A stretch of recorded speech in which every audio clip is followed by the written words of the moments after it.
During the week just gone by, the NDC held its Extraordinary Delegates Congress at the Babayara Stadium in Kumasi to confirm the nomination of John Dramani Mahama, President of the Republic, as the party's flag bearer for the 2012 presidential elections. It was really not a surprise. It was just a matter of by what margin. At the end of the day, it was by a margin of 99.5% to some 0.5%. The former president and founder of the party, to the surprise and excitement of many, was at the Congress. He spoke, and he spoke about unity. He asked for a number of things to be done if indeed the reconciliation being called for will see the light of day. One of them being the need to lower out, quote, the babies with sharp teeth, so that the party can attend to the other necessaries that it must contend with. This morning, as we analyze all that happened during the week on the NDC's Congress, we'll be asking, among other things, who are those babies with sharp teeth?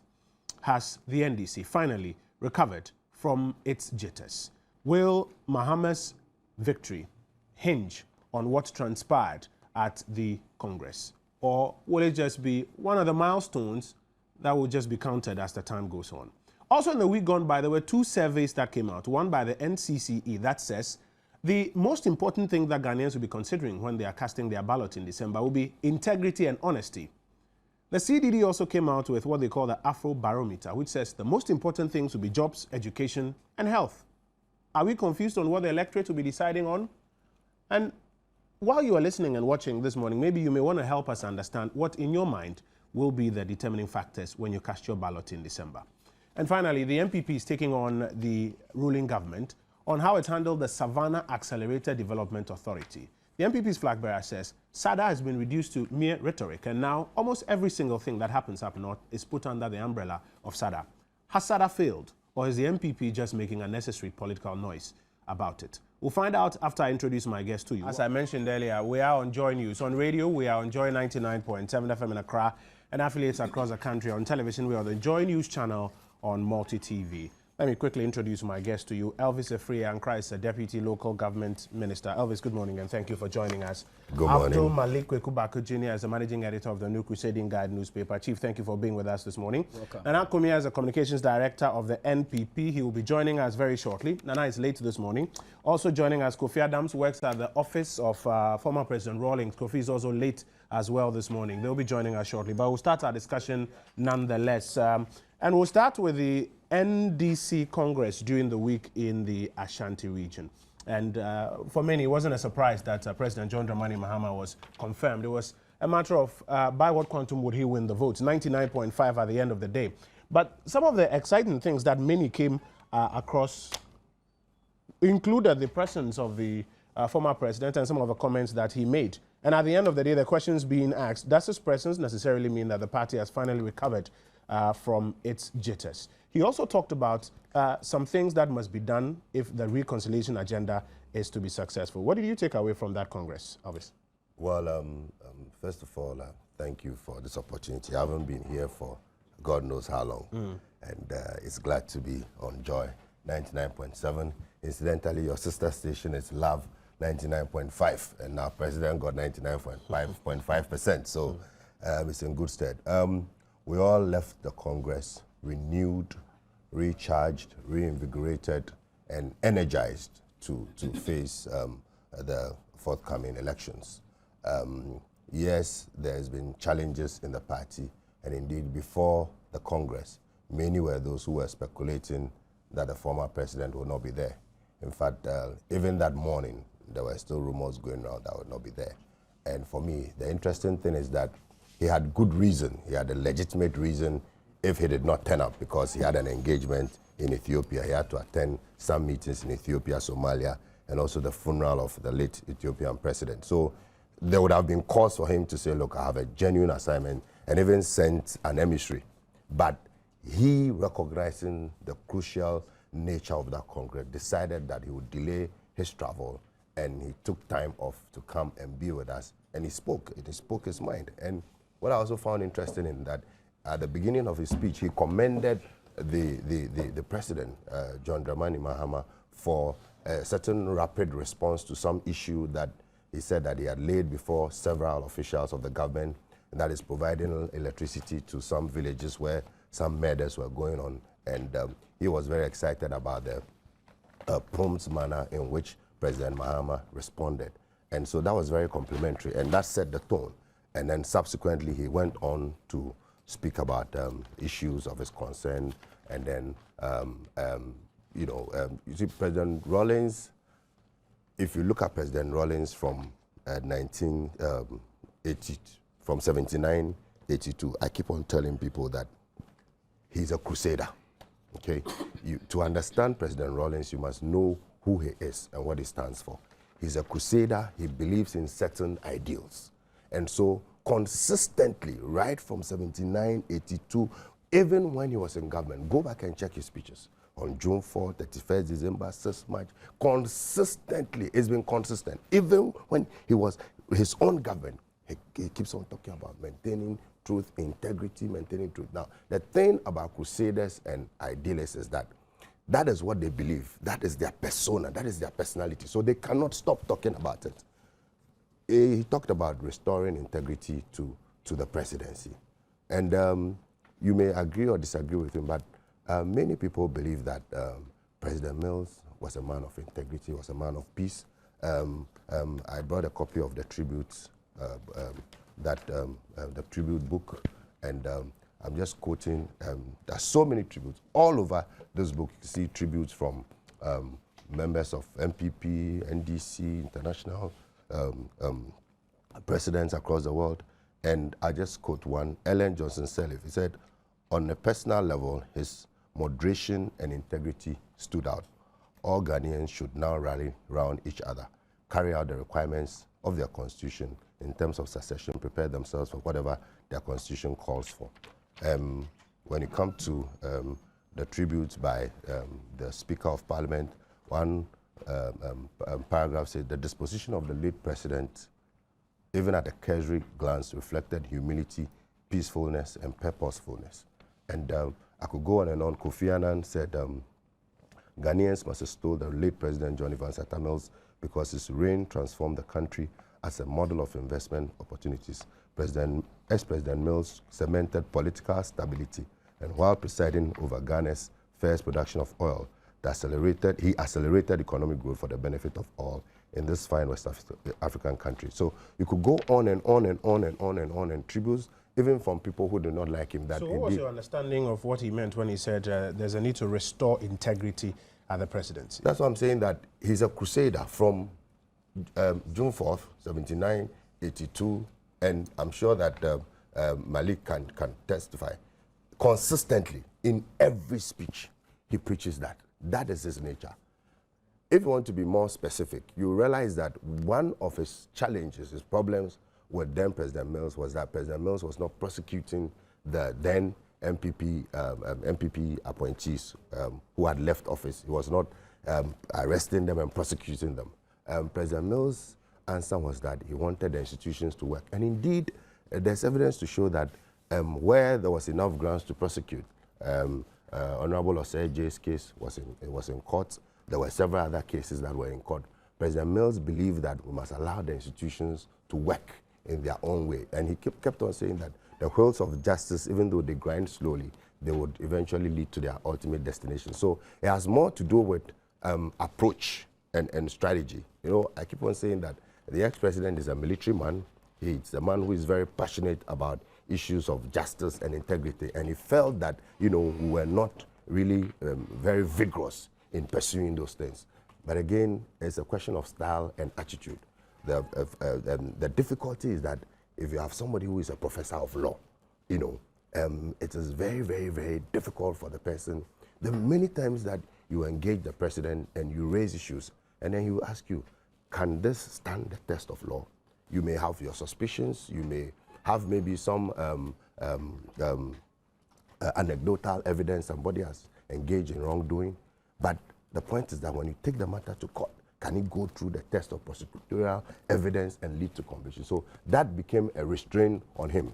But by and large, we think that, you know, the president spoke well. He commended President Mahama for something, and then for me that was very, very significant. And one other significant thing that he said, which I agree with him totally, is that it's about time everybody got on board. And at those times when people will sit somewhere and take it easy in their homes, and some people will go around and go and work hard and campaign, and then when we win power, they surface. That should be a thing of the past. Of course, within the context should be understood. It is not everybody who can be a frontline platform campaigner. I mentioned somebody like the current vice president. I was in charge of operations then during the 2008 elections. There were many, many people who were not frontline people, but they did a lot of strategic work. Bakwesi, Mr. Atta, and then Atua Hoy, and all those people. They did a lot of strategic work, thinking behind the scenes, planning, people who put together the adverts. So it's not everybody who can be at the front line. But as a general principle, I agree that it's about time that everybody who believes in the party should go out there and get involved in the campaign. You don't leave the work for some people to toil, sleep at 2 a.m., 3 a.m., and then when we come to power, you surface. He also mentioned that, yes, while he agrees with the general principle that you don't throw the baby away with the bad water, he thinks that some of the babies with sharp teeth should be lowered away with the bad water so that the party can focus on other things. Now, if you tie that in with some of his previous challenges that President Mills, then President Mills at the time, in the words of former President Rawlings, had surrounded himself with people who he thought shouldn't be there. And it's been interpreted by some that he's asking for some benchmarks to be met before this whole unity agenda is actually finally tied down. Is that what's happening here? Well, you see, the thing about Proverbs is that it's subject to several interpretations. And because he spoke in Proverbs, unless maybe he's been able to break it down or decode it to my brother Kofi Adams, we can subject it to all kinds of interpretations. But he spoke in Proverbs and in parables. And like Jesus Christ, he will speak in parables. Everybody else will not understand or give it different interpretations. Then he will call his disciples to the side and give them the real meaning. So he's not been able to give us the real meaning, the details. And I think that the good thing is that our president has accepted the challenge, that he's ready to open. He said there's a window that has been opened, and he will turn that window into a door and deal with the issues. So I believe that at that level, they'll be able to engage with each other, and then all other people who are involved will be engaged, and they'll hold discussions at that level, and then interpret those proverbs. And we may not necessarily agree with our founder. And you see, that is one reality that makes people uncomfortable. That the fact that sometimes we don't agree with the founder does not mean disrespect. No, it does not mean at all. When, for instance, when I got to know him, I was about 14 years. When the helicopter was passing 1979, I was shouting, JJ, JJ. Today I'm 45, I'm married with 3 children, you see. So definitely my worldview has changed, okay? I see things in a different light. So, and the interesting thing is that when you engage him personally, I've had engagements with him, and when he feels strongly about something, he will put his point across forcefully. However, if you're able to also put your point across, you take a step back and say, I think you have a point. And that is what people do not know about him. So I think that all of us on both sides, sometimes I think that the punches were a little too heavy. When you say both sides, which sides are you talking about? Oh, MPP and NDC? No. I'm talking about within. We are talking about within the party now. Okay. The ex-president, sometimes, the punches were a bit heavy. And, when those punches land, you get dazed. It could have been lighter punches. Because if I'm going to punch Kofi Adda, it should be a friendly punch, not a knockout punch. So sometimes the punches were a little too heavy. I, for instance, was a regular visitor to the house, but at a point it was very difficult, to go back there. Reflecting, I asked myself, well, could I have continued maybe to be going there? Maybe some of us could have been a bridge. So you see, we're looking ahead. We learn lessons from the past and build on those lessons to see what we can do in the future. So going forward, I think that we would have to engage more and take the conversation to a deeper level, and then we would move forward. Finally, does his appearance at the Congress, his comments and the comments that have followed necessarily mean that the NDC has fully recovered from its jitters? Oh, it's a clear indication, and it's, as the president said, it would be very naive to just assume that because he came, all the problems are over. I think that would be the height of naivety. But his presence was very, very, very, very significant, no doubt about it. And it's creating an opportunity and a platform for us to engage and deal with the issues that have been perhaps boiling underneath, and there's been no clarity as to really what the issues are. And for me, it's significant that the president has made that commitment. And if you look at the picture in the daily graphic of yesterday, you saw the engagement, the communication, the body language of the two. And don't forget that after the demise of President Mills, when some issues came up from the family, you recall the family of President Mills, President Mahama at the Children's Park was the one who publicly said that, look, this is a time for forgiveness. We should be all-inclusive and allow everybody. And I thought that President Mahama has demonstrated that he's ready to take the extra mile. Perhaps President Mills, he's more reserved. So he says, look, I haven't done anything, and if there's any problem, well, but President Mahama seems to want to go the extra mile to ensure that. And then the president has also indicated that, look, he's ready to engage. 30 minutes after 9. This is Newsfile. If you missed it, I want to play back very quickly some parts of those submissions at the Congress grounds at the Babaya Stadium in Kumasi, and then I'll let Kweku Bako have his say on this one. Kofi Adams has joined us, and Akumi has also joined us. I'll bring them in later in our discussion. Nothing more disheartening than poor villagers being forced to stay indoors from 7 p.m. because of the threat of kidnap and murder. It is a reality in some villages, my brothers and my sisters. President John Mahama, today is your first hurdle towards being an elected president. Electoral victory will depend on a number of things, such as how quickly you can restore integrity to the presidency. And not just to the presidency, but to his government and to the party. I have tried over the past year or more to draw the attention of some personalities and state institutions to the brutal killings, especially of women. I almost got the impression that some of us in positions of authority did not want the re-emergence of these killings to be made public for best known to themselves. Mr. President, fellow Ghanaians, it is often said that we should not throw out the baby with the bathwater.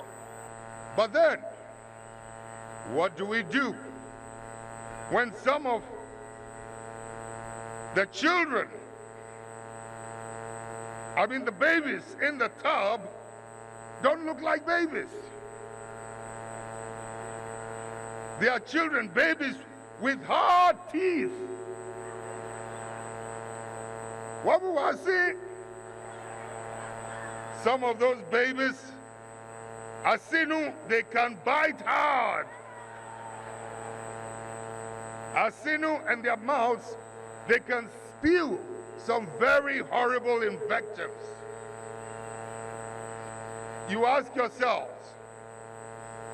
should they not be lowered, even if we don't throw them out with the water, should they not be lowered out with the dirty water so that we can concentrate on the good many babies? After all, you and I know that one bad nut is all it takes to spoil the taste in your mouth. When we find ourselves at a wooden bridge, trying to cross a wooden bridge, and some of the planks across the bridge are rotten, I want to ask you, do we wait to get new planks before removing the rotten ones? Or do we remove the rotten ones immediately in order to prevent the potential loss of limbs or somebody falling breaking his legs or somebody falling and losing his life. Those are just a few excerpts of former President Rawlings' comments at the Congress grounds at the Babaya Stadium in Kumasi. Let me go to Abdul Malik Kubako. Did you get the impression that he was laying a foundation for some conditions precedent to the whole unity agenda, or as Elvis is suggesting, those were comments that he believes in, but you know they are back on a track that will get them finally as a unified party? Yeah, I was quite intrigued when my brother Elvis said, "Oh, Rawlings is known as a crusader." True. Is he a crusader without a cause? What was his cause? What was he complaining about? What was he putting out there? I've heard people say that his appearance was a surprise. I say yes and no. I've heard Kofi Adams indicate that there's been no Congress that the former president has been absent from. I stand to be corrected. And so, really, his presence at this extraordinary Congress within that context then should not be seen as a surprise or a big surprise. But I think because of the preceding media speculation, particularly, that he might or might not be present, his presence had a certain significance to that extent. Everybody was waiting to hear what Mr. Rawlings was going to say, and I think that was the most important point. Now it's not an issue of whether he was present or not present. It was what he said and the effect of what he said. You see, he made a point about, and I'm going to just look at them in specific terms, restoring integrity to the presidency, government, and the party. Elvis believes that because Professor Mills was perceived as somebody with impeccable integrity, then in effect, he's disagreeing with the founder of the party that integrity had vanished from the presidency. Of course, it's nothing new. If you recall, somewhere, and this is picked from myjoyonline.com, 20th October 2010, Mr. Rawlings issued a statement. And the first paragraph, he said that some senior officials from the NDC executive, accompanied by other misguided persons from the presidency, are traveling from region to region, using the powers of the executive to indulge in dishonest and dishonorable behavior by summoning party executives, telling stories, spreading falsehood, and promising them vehicles, motorbikes, cash, jobs, and rewards. While an impression is being created of a government desperate to create an image of unity, these talks are used to malign and cast aspirations at people, especially Nana and I, or Nana and I. It's nothing new. In this same statement, he then gives a litany of issues, and Elvis referred to some of them. The question of, and I'll read, the reluctance of the government to institute credible and transparent investigations into the fraud and political killings, which were the benchmark of the Kufuor regime, is leading to a sense of hopelessness, indifference, and indiscipline. That's part of the things he was talking about. It's not for me to judge whether indeed integrity vanished from the presidency. If it did, then it is not only the person of the late former President Mills that is at stake or stands indicted, but indeed all those who constituted the presidency, including the incumbent president of today, and for that matter, all the officials that worked there. That's what President Rawlings is suggesting. He brings in the government as well as the party. Within the context of NDC's own politics, I think it was a damper on the events at Kumasi. It was. His appearance was good. I can see how the NDC activists are trying to play up that symbolism to try and make it have some effect in the field. That's politics. I cannot disagree with them. They are entitled to that, to galvanize the masses 2, 3, 4 months to elections. But you cannot ignore the nature of what was said by the founder of the party, who had run government for almost 19 years uninterrupted, and who one can safely say made most of those who today constitute the leadership of the party and government. So I think it was a minus for the event. But to be honest with you, if one has to be fair, I sometimes question the moral high ground that former President Rawlings assumes. See, my brother, many of those issues he's complaining about persisted, subsisted under his reign of 19 years, within the party and within the government that he presided over. There's no doubt about that.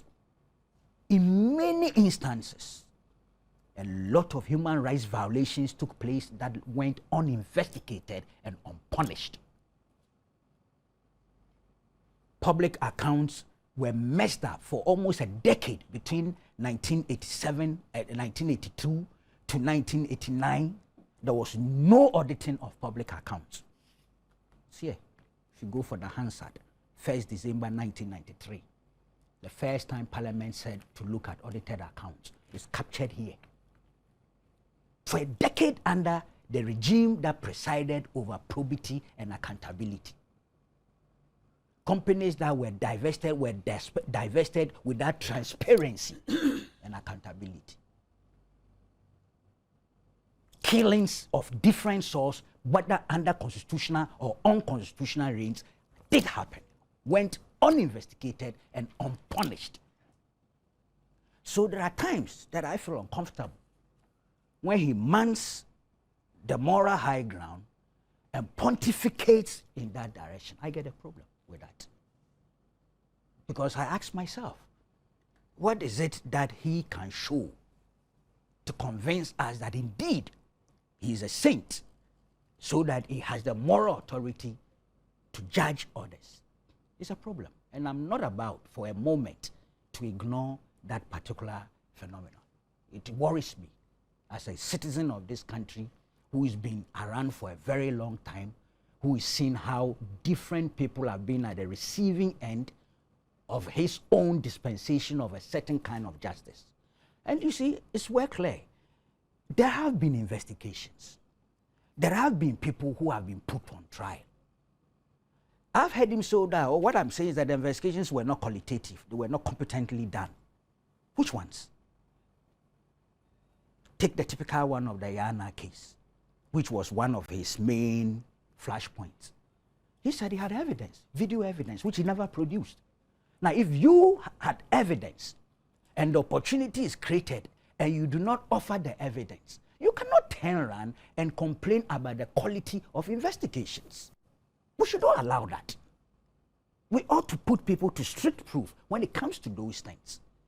So whilst they have their own internal contradictions, which they are entitled to find ways and means of resolving, what he says has an impact on the general body politic and has a reference point to our history. And because he has been very instrumental in our contemporary history, I am unable to do an analysis of the situation and not bring him in and ask questions about his own integrity and credibility. And if you have those questions, therefore, what? Should the party ignore some of those comments that he's making? I cannot suggest that. The party, as we've said here, it's up to the party. Would they want to go into an election without Rawlings? Would they want to go into an election with him? We've asked that question here before. We've interrogated it before.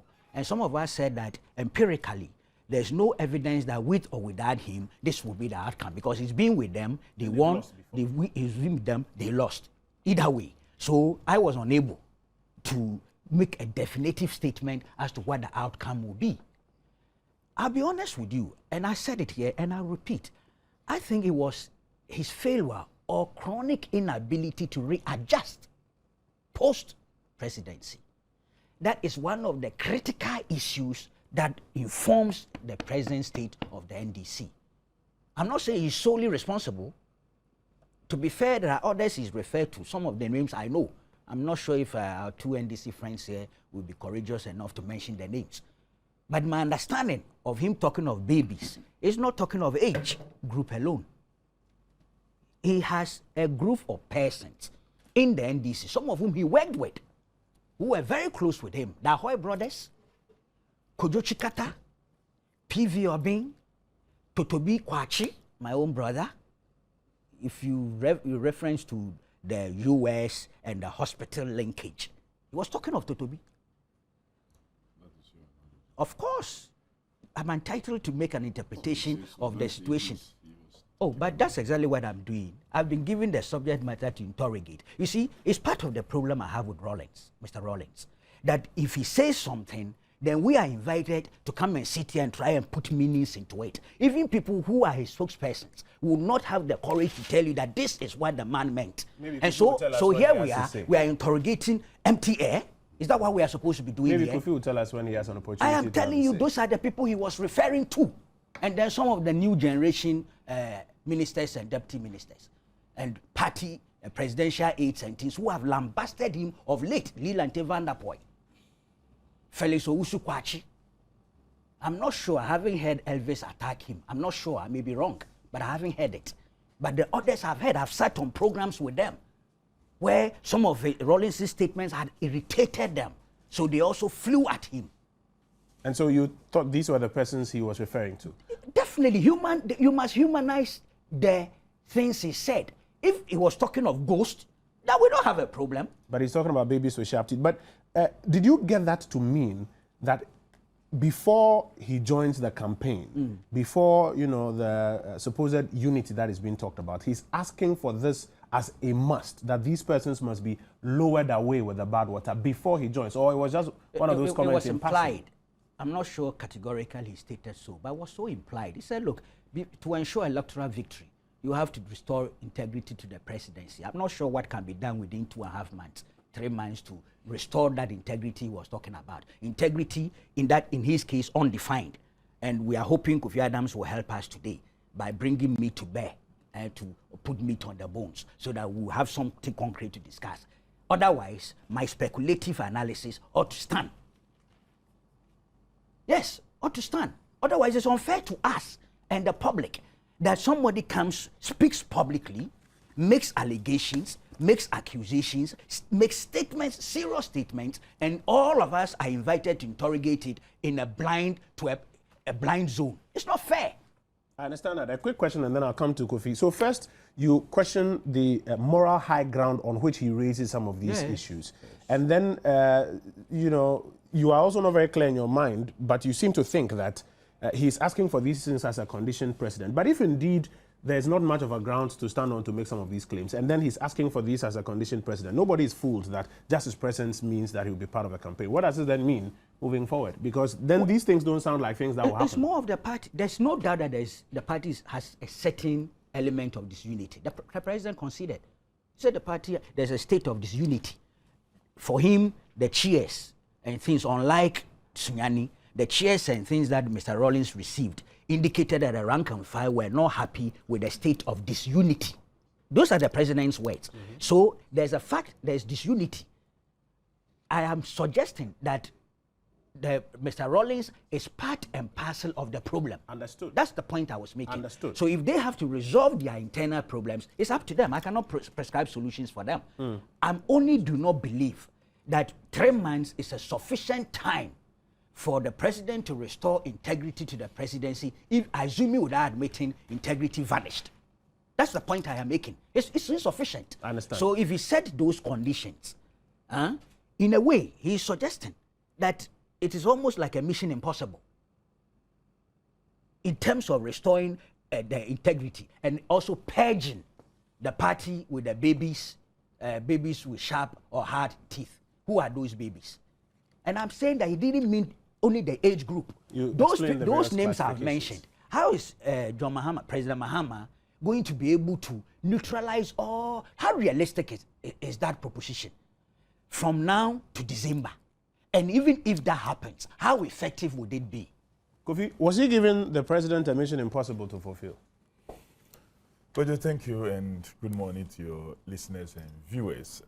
I should say that President Rawlings' speech and appearance at the Congress was such a great and then a good one. You could see it from the cheers of the people from outside of the stadium and inside of the stadium. So it was such a good occasion. You go through your social network and comments from party sympathizers and supporters was very positive. Some will even go to the extent of telling you that if they die today, they are sure of having a very good rest. So it tells you that significantly, the rank and file of the party was happy about his presence there.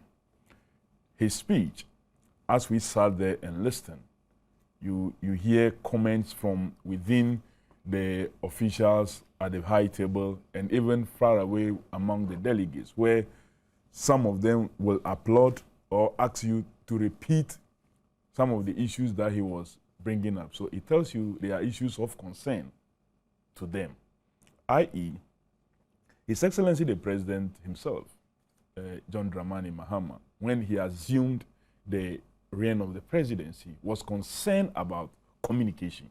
It was one of the first things that he spoke about, that he would wish to have his communication team, government communication team, kind of like mimic him or say things that will represent his style of what? Communication. It means he's been concerned about it. So it is not only President Rawlings that has been concerned about the way and manner we've gone about communicating our issues, our programs, whether with our party persons or outside of the party. The president himself has raised those concerns. So once he's raised it, it means he knows that he must do something about it. So you realize that both of them are saying the same thing, but possibly from different platforms.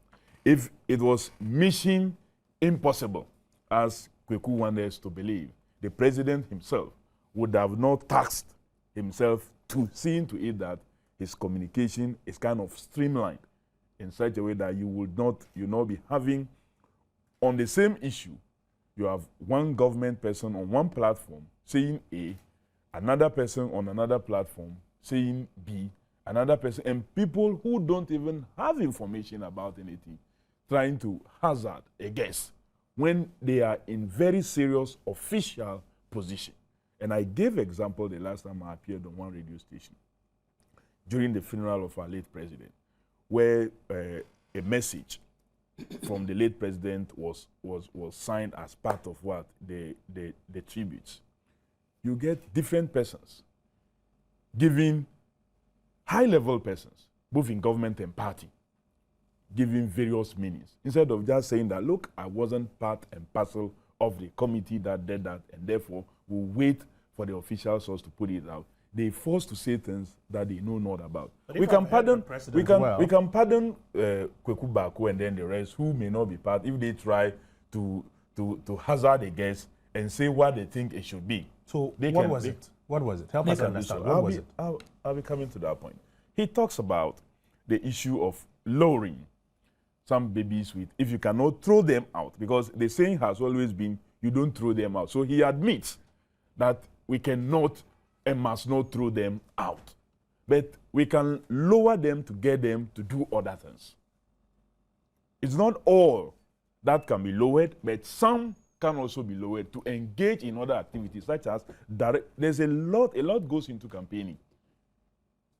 Because if you allow some of these persons to continue to communicate, you may go down and do a lot of work on the ground. Just one appearance of such a person and a slip that he makes. But was he talking campaigning please, or governance? Please, I'm coming to that. He talks about electoral victory. No. He say electoral victory. No, I'm talking will of the come. babies with sharp teeth. Was it in reference only to insults? There's also integrity. So I'm talking. You're talking governance. I would. Those people are cut. That they are unfit to be in governance. Because I'm sorry. we will deal with all this. I'm sorry. We will deal with all this. If you had allowed me. I'm sorry, my brother. So I've lost my thought. Sorry. In any case, what I was saying is that they could play other roles, because a slip from one of such persons can affect the campaigns and therefore the party. It can affect the government. Quite recently, the Republican Party, one of their key, I think, senator, Made a comment on abortion, and it has affected the Republicans so much across the country. So he's asking for what? These persons to be shuffled around? So, of course, they can be shuffled around, because we must admit that for some of them, their comments have not helped government, it has not helped party, it has not helped the presidency. Kubaku has been speculating on who these persons are. Who are these persons? You see, I'm a party person, and sometimes it will not be in the interest of the institution sometimes to where the leader has laid some issues and there's an opening for possible discussions to begin to mention names. Because I may not be able to mention all the names. So once you mention a few and leave others, those you don't mention sometimes have a free day to continue what they are doing. Those you mention, even if they change, they still go with that stigma. So sometimes you try to see that the best way to deal with it is to see if room can be made for dealing with some of such matters. So has he at least told the president specifically who these persons are? Fantastic. Has he told them? That of course is happening. That of course is happening. It's happening. Yeah, that is why the president himself, in responding, Because I'm sure you recall Elvis said in that responding, usually, that is why the president in responding or in his speech said he would be politically naive to say that just his appearance means that there are no challenges, there are no issues. It means the president is aware that there are issues beyond the appearance and the speech that has been made. That must be dealt with. Yes, but that's different from whether he's telling them that these are the persons I'm talking about getting rid of. Because Elvis mentions in his submissions that usually after this engagement, you would expect the parable to be broken down, but that hasn't happened yet. But we will not break the parable in the media. That is why I'm not breaking the parable here. It was part of his problem. I'm saying that we will not break the parable in the media, whether he was or not. What I'm saying is that there's a need for engagement. Okay. Like Elvis admitted, there were some of them who were regular members of His Excellency, the former president's house and office. But it became, that engagement did not continue. Persons who were even seen very close to the former president, who were campaigning with him, when they assumed office, that was the end. Some of us who stayed there, even at a point, at least for him and a few others, we were having engagement. Sometimes we hear things that people come to say, but I'm a politician. I put all that aside and look at how far we have come and where we are heading and continue having that relationship. It became difficult for even friends to deal with you. Is it a question of the human element? Please. Human element is key. The human element is key. It affects. Which is the major one? It affects the way and manner you go about. Please. You may be thinking about. You want me to follow you to where you have gone, but I will not follow you. You cannot invite me to go your line. You have your line of argument. I have my line of presentation. Kofi, so the engagements are going on. The engagements are going on and would have to go on. And I'm saying that. Some people say that 3 months is such a short time. I'm telling you that sometimes 1 week, an action within a week can turn things around. Like people said, the appearance, the speech, the admission, even the admission by His Excellency the President and the flag bearer, that there are issues that must be dealt with and that he will work very hard to get the NDC back the way it has been, the greatest solid united party.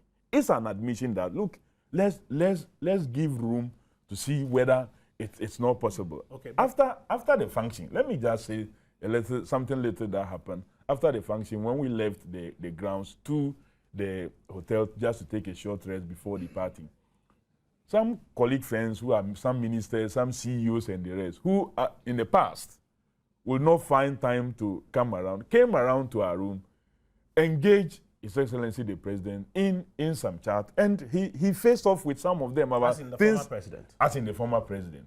He faced off with some of them and told them things that he said, what some of them did, the stories they told persons that he had some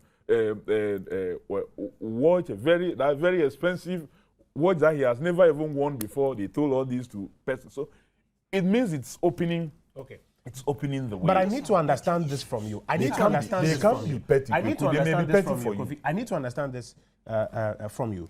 Some have been explaining his words, as now everybody's trying to do, because obviously he was speaking in parables at that platform. Some have been explaining his words to mean that until and unless these things are done my way, because he's thought of as a very strong character, as a crusader, as Elvis mentioned, that until these things are done my way, there's no way you're going to get me back on the trail, hands together, singing Kumbaya, working together. And as is being suggested by Kweku, looking at the kind of persons who people are exercising their minds to and the time frame, it's not possible these things will happen. So what then does this mean? In spite of all the little conversations about watches and other things, what then does this mean for the full-blown campaign? He's been concerned about issues of, he has some principles and values that are non-negotiable. As Haruna, when Honorable Haruna was introducing him to speak, those of you who were watching and listening heard about some of these principles and then values. Kweku may have his concerns about them, but I'll deal with that later when time allows. The measure that he put on our late president, His Excellency Professor J.E.A. Mills, you cannot put same on His Excellency John Dramani Mahama, because they are reasons. And I'll tell you why. One was that His Excellency Professor J.E.A. Mills was a vice president under him. He had been leader of opposition for a very longer time. So you would have your schedules of movement and continuation. His Excellency John Dramani Mahama has just assumed the seat of what? Presidency, and needs support, needs encouragement to be able to what? Instill those things. So what, you he's cannot not going to insist on these values and principles now, or what? But Is you that what must it give means? indication. Of course you must give indication. Okay. That you must give indication. Most of the times, it is not just about seeing results. It's about promising and giving promising indication that you will do what is right, that will bring about results. So what is President Rawlings is also not politically naive. He's been there for 19 years, as has been put. So and what he he's knows. looking for is for the President John Dramani Mahama to give indication that he will respond to these values and principles. You would respond to, and then you show cause. Like I said earlier, he himself has been concerned about communication. And when we talk about integrity, even the way you communicate government business, the way and manner you go about doing it will affect the integrity of the presidency, affect the integrity of government. Take an example. When Honorable Martin Amidu raised some concerns as to following the demise of our president, and then subsequent announcement by the party that His Excellency John Dramani Mahama has become the leader of the party, and the meeting said he was going to be the sole candidate. He raised some major concerns. Instead of them being respond with the strength that they are, that no, that leadership should have possibly gone to the chairman of the party, and then NEC was supposed to come out with regulation. What we saw was a kind of invectives. But subsequently, when NEC met at Paloma, they did exactly what he was inviting them to do. That was why when the chairman was speaking at Congress grounds, he indicated that his leadership he was would not be able to. ending I have to go very to soon. Nana Kumia right now. And the regulation were developed. If we had responded to Martin Amidu in such a way, other than using the invective language that we did, it could have helped to build what? It's just 3 minutes after 10. Kofi Adams is explaining to us now that what the former President Rawlings is asking for is indication by President Mahama, indication that he would ascribe to the values and principles that he's been fighting for all this while. Now, when you watch the rally and you also watch the Congress, did it send shivers down your spine as a party? Oh, it did not at all. I have been struck by some characteristic of the NDC congresses where presidential candidates have to be selected. The one before this one in Kumasi, the one that selected former President Mills as the flag bearer of the NDC, the Sunyani one. You look at the Electoral College. The Electoral College consisted of a lot of people who were there and were going to vote principally because President Mills, who was one of the contestants, had given them political appointments. Elvis Afriyankra, my brother who's here, for example, voted at that Congress because he's a deputy minister appointed by President Mills, who was a contestant.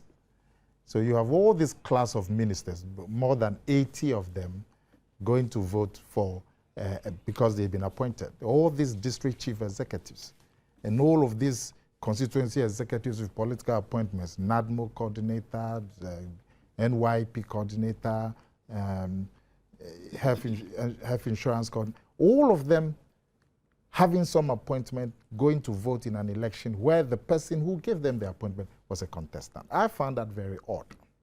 And then you have this latest one in Kumasi, where there's a sole candidate. And so he gets a 99% or something. I find that very odd. And going forward, the NDC, if they really want to tout some serious democratic credentials, they need to look at this. But it cannot be fair where you have an arrangement to select flag bearers and so on, where people are appointing delegates. It cannot be fair. It cannot be democratic. And they really must look at this as they go forward. In Kumasi, probably the biggest thing was Jerry Rawlings' and his speech and so on. As for the appearance of Jerry Rawlings, the ex-president, I don't see what the excitement is. Because Jerry Rawlings has attended every NDC delegates conference. He was in Tamale, he was in Sunyani, he was in Takrady, and he is in Kumasi. He's attended every national delegates conference of the NDC. But there had been a beef prior to this one. there were beefs in Tamale, and he expressed it at his beef in Tamale, if you remember. There were beefs in Sunyani, he expressed his beef in Sunyani. So he's attended every NDC delegates conference. Indeed, for this one, he didn't go with his wife. In all the others, he went with his wife. So for me, that is the significant thing, that why wasn't his wife present? What does that mean? What does that mean to you if his wife wasn't present? It signifies very clearly the division in the ruling party. Because as they were singing and dancing and I heard Elvis, shouting on top of his voice, hey, hey, hey, hey, hey. As they were doing all of that in Kumasi, Kojo, the NDP was in Accra seriously branding their campaign vehicles.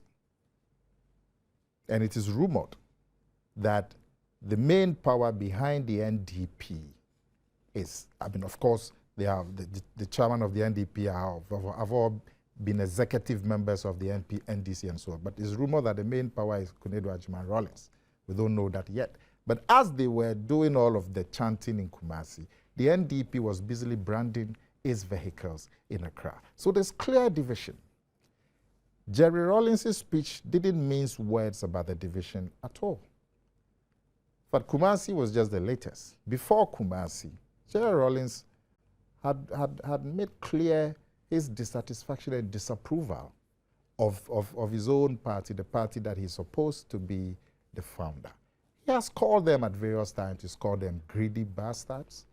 He said they are a corrupt government, they are inefficient government, that they are ineffective, that it's a backward-looking government, that they're leading the country into darkness, they're leading the country into an abyss.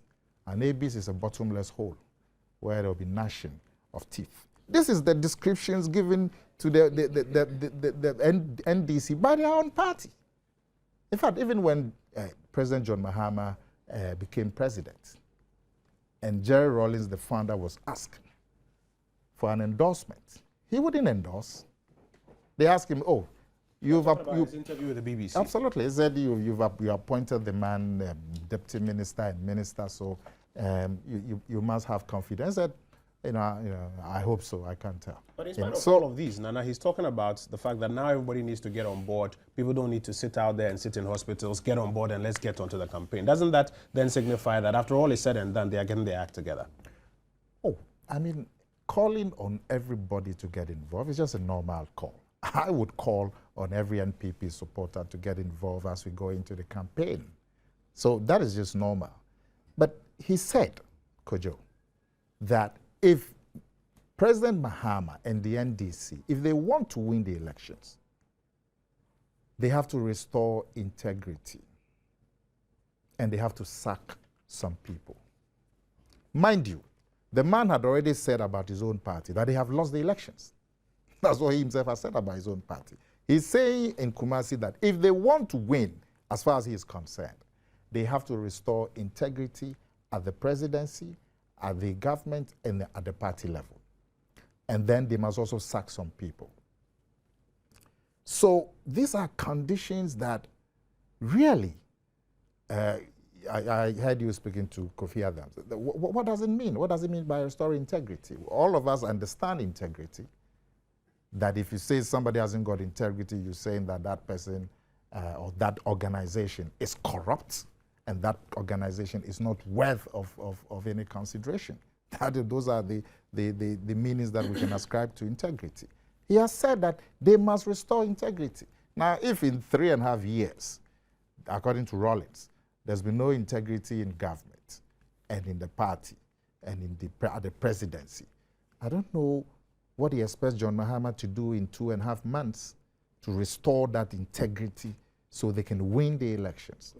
What do you expect the president to do is to give an indication that he will subscribe to these values and principles.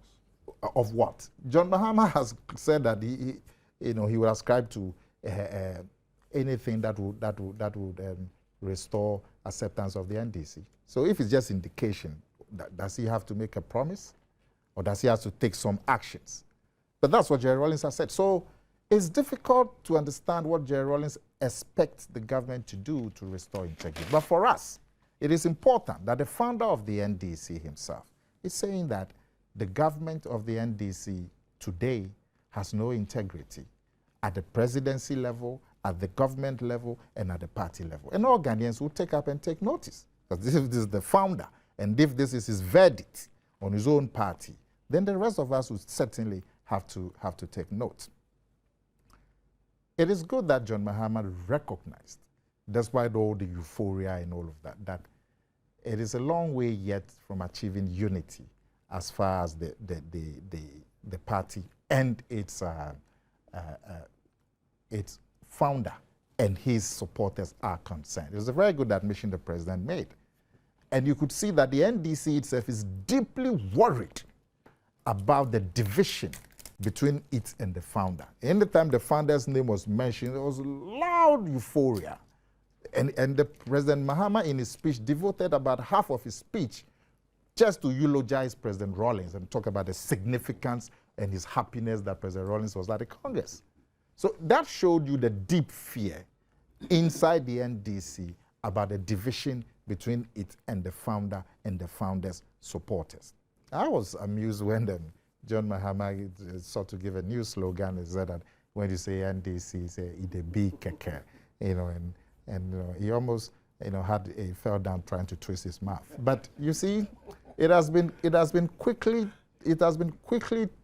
given an interesting meaning that NDC ye be di keke, and that is also going to run side by side as we go along. But John Mahama made some interesting things. He talked about a one-touch victory. He said he disagreed with his own general secretary. So obviously, the general secretary had said something else about victory. And John Mahama, the president, is also saying something else about victory. I found interesting his call on Ghanaians that we should give the NDC another 4 years because it's just natural justice. I found that very inappropriate for the president to make. The Ghanaians do not choose a government on the account of natural justice. If the governments are chosen on account of natural justice, then everybody must have 8 years, according to John Mahama. Then why did the NDC contest the 2004 elections against President Kufuor? Kufuor had then had only 4 years. They fiercely contested those elections. Even when the results came out, they went to court to challenge the results. Now, if elections are 8 years is a matter of natural justice, why did the NDC contest the 2004 election so fiercely? And are they saying that in 2016 they will not contest elections? So there's major problems, major inconsistency with the call that John Mahama was making to Ghanaians that we should vote for the NDC to signify natural justice. Totally inappropriate call. The elections are going to be fought on the record of the NDC, how they have delivered welfare to the people of Ghana. Just last week I was in my constituency. There was no gas. People have been queuing for 3 weeks to get gas, domestic cooking gas. Now it's no more even an issue. It's become almost a normal fact of life. It doesn't even make the headlines. Those are the issues that are going to affect whether Ghanaians will vote for you or not. Now, John Mahama also talked about the elections not going to be an or-die-be-die affair. I agree with him completely. Somebody would say that, yes, the elections are not supposed to turn this country into Kenya, like the NDC said in 2008. Or the elections are not supposed to be a do-and-die affair, like Jerry Rawlings himself was saying in 2008. All of us want a peaceful election, but there are issues. If the issue that happened at Tripoli, for example, at a by-election, where in the presence of security officials, the police, an NDC operative is able to draw a gun and shoot into a crowd of NPP supporters, wounding 5 of them who had to have emergency surgery to save their lives. And all of this is captured on film. And up to today, nothing is being done. Then there's a culture of impunity that is being perpetrated. Okay, the president has promised during his thank you tours that he would ensure that the security agencies conduct themselves well, that this election is probably the most peaceful ever. Wrap up for me. And those sentiments are very good. But actions, Kojo, speak louder. If the president has said, let's investigate the shootings in Tripoli, let's investigate how come NDC supporters, in the face of the police, were able to go around polling stations in Akwatia and remove NPP polling agents in the face of the presence of the police. If he calls for those investigations, then we know that the President Mahama is serious about ensuring that the system works. I hear you. I've got to take a break, but I just want to ask. I only spoke for just 10 minutes. No, you haven't. You started speaking at 10:03. It's 10:17 now. I've been watching the time. I'm gonna give everybody an opportunity to wrap up on this particular conversation by asking you what next. After all we've seen and heard from the NDC in its Congress, what next? I'll start with you, Nana. I'll come just about 2 minutes and then I'll go for a quick break. What next? Well, the campaign has started in earnest. I understand that the NDC, in a bid to play up on this or-die-be-die thing, they're going to run adverts where they're going to show scenes from Rwanda and Cote d'Ivoire to frighten Ghanaians that this is Nana Akufo-Addo's wish and all of that. I mean, this election is going to be about issues. The falling cedi, the amount of debts that we are accumulating for young people, the living conditions of our people, the cost of living, the delivery of public services, health, education. Those are the things that are going to affect the voting.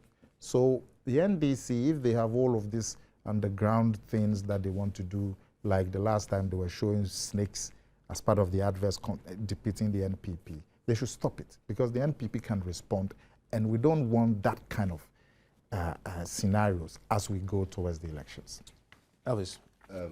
First of all, Nana Kumia should understand that the NDC operates on the basis of its constitution. It's a democratic institution, Our constitution defines who the delegates of our party is. It is not true that a greater percentage of the delegates are government appointees. It's not true. It is the polling station executives that make up a bulk of the delegates of the NDC. But the ministers and DCs vote as Ministers and DCs vote. All in all, they are just about 250. And if you look at the total, please. Boards, Please, he has just got please. members on boards of He has that. just got 2 minutes. I He has just respectfully, got 2 respectfully. minutes. And MPP in 1992, 1996, 2000, until recently, they're also operating along similar lines. So let's not go there. Secondly, if you look at MPP now, they don't have any message. They keep on repeating what the founder of our party has been saying about the NDC. We don't unnecessarily agree with everything that the founder says about the party. I don't, and I've disagreed with him publicly on many occasions, okay? But the same founder says that you people, in fact, the basis of all his problems is that we are not dealing with you people well enough.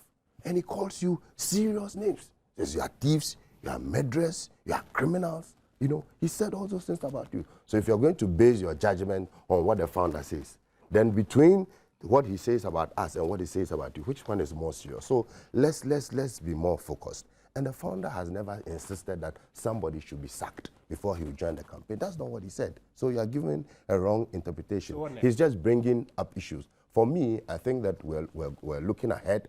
The founder has given an indication that he is ready to move along and everybody should get on board, and that is what we're prepared to do.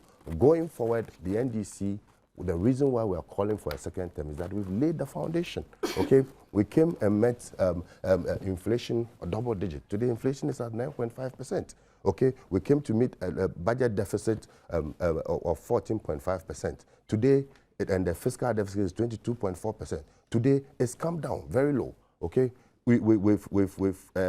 Our reserves, as before the recent crisis, our reserves were about 4.9 billion. So you've done well and you deserve room to continue. Exactly. We've laid the foundation. Wrap up for me and then let me go to Kwekubako.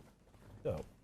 The way forward, to me, what is most important is to present the united, solid front to go into an election, and a lot will depend on the executive as well. And the president has given that indication.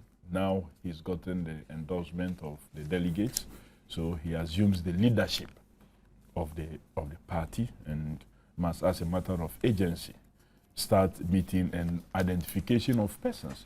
The best campaign for me has never been on radio or TV. It's been what you do down there on the ground. So all those who have benefited so much or have been engaged in governance as a result of the victory of NDC in the 2008 election, this is the time they must go back to their villages, their towns, their communities, their institutions, and other organizations that they belong, to sell the message. What you have done, you'll be able to explain it. Sometimes when you spend so much time on radio, you get counters, you get people even disrupting you. Your message doesn't really sing well. So they need to get down there, reduce the sitting in the air-conditioned rooms. And those who also sometimes find excuses not to face the rigorous campaign and always exit the country when it is getting to times like this, only to surface after or during the swearing-in ceremonies, must also advise themselves. So what, in spite of all that the former president has been saying in the last 3.5 years, he now believes that the party has done well and deserves a second term? Is that it? Is that what we should take from all of this? You criticize to get the right out of them. And like I'm saying, he has said again and again, and he didn't mince words at the recent Congress, that electoral victory, a lot will contribute to electoral victory. Amongst them is how quick we restore integrity to the party, to the presidency, and to the government. This is what we give hope. When logistics are to be sent to the party, it must not remain at the headquarters. It must not remain at the regional level. I understand, it but must the former president has down. also been heard loud and clear, taking very heavy blows at this government. Is he, in all honesty, going to be able to get on the platform and tell people that in spite of all I said, vote for my party again? He stated clearly that, look, when you find yourself at a bridge, with some planks that are rotten. You don't leave them there for people to pass on. What you find a way is that you take them on so that people know that we are walking a narrow But bridge. you're disagreeing with Nana Kumia when he said that what all of this means is that he should remove, the president should get rid of some people, else he won't be on board. You don't necessarily have to get rid. You don't have to get rid. That's why I'm saying you lower them. They play other roles. Okay, I understand. They play other roles. Kweku, wrap up for me, just about 2 minutes. Could you lower the planks? I said The you bridge will lower them. collapse. They play other Wrap up for roles. me. So now, that whole theory of traitors and enemies, which one must go? Quick. Can I just... Sure, Yes, sure, please do. please. Let's all understand that sometimes in anger, okay, we've all said things that were over the bar. I think that we shouldn't pretend. There are things that have been said from both sides that could have been said in a better way. And we're saying that now we've come to the point where we all recognize that we have a collective destiny to pursue and we must move forward. So that is the context within which we're having this discussion. Yes, but a quick follow-up. You know, the political landscape, quick, I'll come back to you. The political landscape is such that everybody has this like 45, 48% who come out and vote. You are actually honestly just battling for the undecided voter. The same undecided voter who was hearing you give heavy blows is the one who's going to be convinced now that you say it was too heavy a blow to hear us now. That, look, now I am seeing signs. I'm seeing a window of opportunity, and the president is saying that we can engage and come to terms. It doesn't mean that the president will agree with everything he says, but he says, let's engage and come to a certain understanding, then we can move forward. And it will send a signal to everybody that let's all move I ahead. just wanted to know, this is not too long ago. This statement was issued. This is somebody, if you are angry, this is a written statement. If you are angry and you are standing on the platform. Which statement is this? Write This is books me. in anger. Kweku has 2 minutes to wrap up, please. Let's let him Addressed speak. by His Excellency Jerry Rawlings at the 30th anniversary ceremony of the 31st December, May 15th, 2012. Okay. Yes. This time, however, we are fighting against two enemies. One, the perceived enemy, and the other, the traitor. We cannot fight both at the same time, and therefore one has to go. And I'm suggesting that perhaps Kofi is suggesting to us that now it is not the traitor who must go. It's the enemy It who is must the go. enemy who must go, based on. Yeah, I'm presuming safely that this is where what we are you telling have to go for a break. presume- We have to you've go chosen for a break. Wrap up for me, Kweku. A lot today, and you are an Wrap up expert for me, on Kweku. presuming. Wrap up. Yeah, because Kofi, if that's Kofi, not the presume- case, Let him Don't- wrap up. don't- Let him wrap if up. this We've theory just got still holds. 2 minutes to go. What I'm saying is But that you then know you who must the enemy admit. is, and you know who the traitor You is. must. if you you must. read this must- thing carefully, the Kweku. traitors were those within, Kweku. and the enemy were those outside. That's it. Said it's all well stated here. Kweku, you must Those be- within you are must- members, you those must who admit belong that. to Let the him NDC. finish. He's got to wrap And up. I'm So you saying give that me a now, minute. He's not rapping now. He has based to on wrap up. Kofi's He's own visiting logic, into other Kofi, areas. at He's least got to based wrap up. on Even Elvis, marriages, Elvis, men and women, Elvis, they this divorce. is divorce. kindly when an No, Akume no, was no. interrupted. No, Hold Kweku it. is allowing me. You guys are heckling him. Let him it's a very finish, important and then let's wrap issue up. I'm I raising. ask permission That's from what Kweku. Because It's you okay. see, Let him maybe finish. there's a subtle, perceptible transition movement by the former president back to the fold. Based on what Kofi himself is saying and what NDC people would wish us to believe. So I am saying that it means that this theory, which was outlined on May 15, 2012, appears to be, getting off the scene. And it's a fair comment I'm making. I'm not... Will you give me a minute? I'm Let not him being land. diabolical. Let him land. But you see, for me, this whole issue, and I'll quote Mr. Rawlings in the statement he made at Kumasi, it is in the NDC's interest to re-engage and remain focused on its core values, ideals, traditions of truth, honesty, integrity, and justice. These are the cherished ingredients that have sustained the party over the past 2 years. I invite Ghanaians. 2 decades. 2 decades, you're damn right. I invite Ghanaians to interrogate these things. Values, ideals, traditions of truth, honesty, integrity, and justice. We should put these things to test. Looking at NDC, the 2 decades, PNDC, NDC 1, NDC 2, and NDC 3. This is the history. We should put them to strict proof. See whether these traditions... so Oh, many and times. I'm saying it falls done flat. so. Kofi. You see, You've so done for so. me, If you do this, I'll take it out of your time in the future. so that's the point I am making. That it is not only Mr. Rawlings is not the only problem. Indeed, the corporate entity he belongs to is part of the problem. Okay. And this attempt to tell us that they have these values, ideals, and traditions of truth, honesty, integrity, and justice do not stand the test of critical scrutiny. Are you telling 28 minutes Ghanaians were wrong when they If I voted give for you the us in permission, 2008? electoral victory does not vindicate us. Paper. Let me read some of the comments that came through for our first discussion. Quite a number of them. I'll read just 4 of them. Fatal from Tamale says, the former president's speech clearly denotes that there's a big crack within the NDC fraternity. Eche Dunyo says, the NDC is pretending, but we all know that they are not united. Therefore, they will have to go into opposition and reorganize. Salmanu Daniel from Ejura says, congratulations, President Mahama, for your first victory. We wish you a second victory in the December polls. And Demovi Abutia Novisi says, John Mahama, all the way, we need the NDC and not the MPP. Send us your thoughts by text 1422 on all networks, or put them on our Facebook or facebook.com/joy997. I tweet at KO Nkrumah. Send me a tweet. I will share it with the rest of the world. By the way, it's absolutely free beyond 3. You can talk for as long as you like in the MTN free beyond 3 offer. You pay only for the first 3 minutes, and the rest is absolutely free. Enjoy unlimited talk time only on MTN with MTN to MTN calls. Just dial *315# or call 315, or send a text with the word free to 315 and subscribe. It's brought to you by MTN everywhere you go.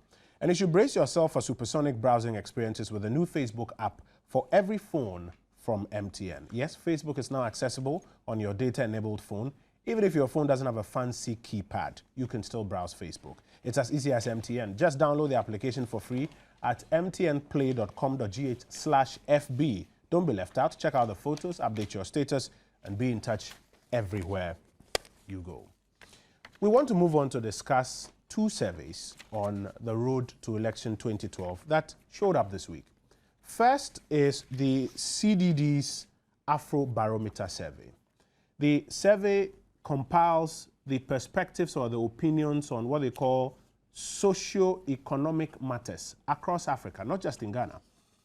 In this year's report that was just released this week, it operates on the assumption that, or operates on the argument that many people raise highly or rank highly the subjects of jobs, education, and healthcare when deciding on a choice of candidate or on a party to rule the country.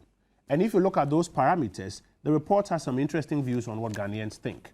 It says majority of people who were interviewed describe the country's economic conditions, 63% of them, as very bad or bad. I take you to another piece of statistic from their research. It says between 2008 and 2012, there's been an 18% increase in the negative perception about the country's economy. There was a 15% decline in the positive perception during the same period. If you ask them about their personal living conditions, it says the majority of Ghanaians assess their personal living conditions, 58% of Ghanaians, as very bad or bad. Moving on to a few other matters, persons or personal living conditions compared to others, it says about 36% of them say their conditions are much worse than they were between 2008 and now. A few other interesting areas about the country's economic outlook as well are outlined in that report. I hope you find some time and read that report for yourself online. But I want to show you another piece of research work published by the National Commission for Civic Education. And their research reveals that Ghanaians will be looking out rather for honesty and integrity as key qualities when choosing a leader in the next election. They surveyed about 7,400 respondents, and key among the things that matter to these people are honesty and integrity. The question we want to ask is whether or not we are confused about what people will be deciding on when they go to the polls on the 7th of December. If they are looking to jobs, education, and health, those are what the numbers say. If they are looking to other soft factors, you are hearing that a greater percentage of people seem to hold the view that honesty and integrity. So into whose hands do these perceptions play? Who stands to gain depending on what people decide to take their decision based on? And most importantly, what will your decision on the 7th of December be based on? I'll be happy to hear 1422-1760 across networks. You can also put them on our Facebook or facebook.com/joy997. I started with Elvis on the first front. I'll start with Nana Kumia on this one. Which of these surveys should we be believing, by the way? And who stands to gain, depending on what people decide to vote on? Thank you, Kojo. Just before I come to the survey, just 1 minute to deal with some issues that Elvis raised. The J.J. Rawlings, Elvis claims that he's called the NPP worse names. I mean, the NPP, we are not friends of J.J. Rawlings. He's our political opponent, and he also views us as his political opponents. He said he calls us thieves and all of that. But in Kumasi, he said that the NDC, you are covering up killings. So please, we are just quoting J.J. Rawlings. He said that you are covering up killings. Just a couple of days ago. He claimed you killed. Oh, he says you are covering up killings and you say we killed the people. Yes. Your 1 minute, Your 1 minute to sum us up. We've got to deal with other matters. And also, more important, it is not true that the NDC has not tried to persecute NPP officials. Some of them are still in court. Some of them, they've been freed by the courts. Amidu Atenjana said there was no docket of criminality against any NPP person. So all of the charges they were making about corruption were all just propaganda. And it is also not true that in NPP delegates conference you have government appointees going to vote. It is not true, like you have in the NDC, which rigs, put in an implied rigging of the election. Okay. Go and check. So let's get to our new issues now. These surveys, I don't see any contradiction at all in the surveys, that the two surveys really complement each other. The NCC survey that you have outlined for us talks about Ghanaians wanting integrity and honesty. That is true. It's become big issues. Those issues are worrying Ghanaians. You look at the issue of the judgment debt payments, which have gripped the attention of the nation since December last year. One of them, Wyoming, for example, for 4 or 5 months, you couldn't read about anything but just the sordid nature of that whole affair. The judgment debt issue alone puts the matter of integrity in government at the forefront. And look at the issues. Look at the payments to Mr. Wyoming, for example. You can't understand it. Where we are told that the president of the country himself, on 2 occasions, stopped payments. Then the courts of Ghana also gave orders to stay execution of the payments. Yet still, the government was able to find a way to pay monies out to Mr. Wyoming. When the matter became a public issue, the government then turned around and said, the government has been defrauded. So it's taking Wyoming back to court for the court to order a retrieval of the monies. When the courts themselves had ordered that don't pay the monies. People don't understand it. It's agitating people's minds. It brings the matter of integrity in government to the front. You take Waterville, for example. You don't understand it. Where there's clear collusion, where Waterville and Mr. Wyoming have signed documents talking about we will help you to do this and then you'll be giving us a share. All of those documents are available. And yet still this Waterville company is paid so much money. You take CP, where it turns out that the tax liability of CP is even more than the monies that they were claiming for government. And yet still, government is able to advance monies to CP without any attempt to collect the monies that CP owes to the Ghanaian taxpayer. And as we speak, not a peso has been collected from CP in terms of the taxes that they owe. You take isophoton, a situation where a claim is being made on government. Government goes to court to say, I want to settle the matter out of court. Government then proceeds to engage a company called the professional group to go and do a desk audit of the claims of isophoton. Pay hundreds of thousands of dollars to this company called a professional group to do a desk audit of the matter and advise government on the claims of isophoton. Before the company that has been contracted and to which hundreds of thousands of taxpayers' money has been paid to. So Before on they the could, subject of integrity and honesty, you think the NDC doesn't score highly? I'll come to that briefly. Before this company could come out with their findings, the government goes ahead to start paying the money. I'm moving along because the facts of that case are very well known. I'll what you are stop there. saying is that they don't score very highly on integrity and honesty. But does that necessarily mean that using the same barometer, the MPP will score highly or higher on integrity and honesty? Because by what we're understanding by this survey, if people are deciding they want one who has more, does the fact that in your mind they don't have it mean you have it? Let me end with the classroom block and I'll deal with your issue. Look at the issue of the 6 classroom blocks that we discussed here last week, where in just 2 years, the cost of government contracts for a 6 classroom block moves from 72,000 cedis to 325,000 cedis, an increase of more than 400% in 2 years on government contracts. Now, you talk about if the NPP will stand up against on the perception of integrity. Listen, we have been in government for 8 years. I have been in government in the NPP. If we have acted in a way that didn't show integrity in our use of public monies, the NDC is in government. They have done all the forensic audits. They've done audits on my tenure as a minister. They've done audits on all the ministries. If they have found issues that border on lack of integrity in government, in the use of taxpayers' monies, why are they sitting down? They should come up and let us know. They are in government. They have the responsibility. They have conducted a forensic audit. If the forensic audit show that members of the former government have not been have not showed integrity in the use of public funds and in the public's mandate, it is up to you to bring it up and deal with it.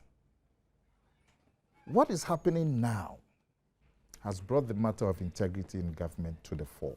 And I agree totally with the NCC that this integrity and honesty, and that is why I took my time to explain to you the twist and the total disbelief that have come to attend upon how government has paid out monies in public debt. I'll talk about the Afrobarometer, or you want us to come back? No, that's what I actually want to ask you about. The Afrobarometer talks about jobs. It talks about jobs, education, and health. It talks about health. Jobs. Look, Joy FM, you put out last week that the World Bank Country Report says that 65% of Ghanaian youth are unemployed. The Ghana TUC has put out that every year about 250,000 Ghanaian young people come onto the job market.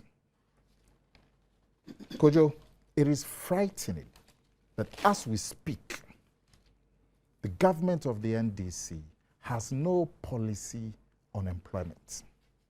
This is a critical issue facing the majority of our people.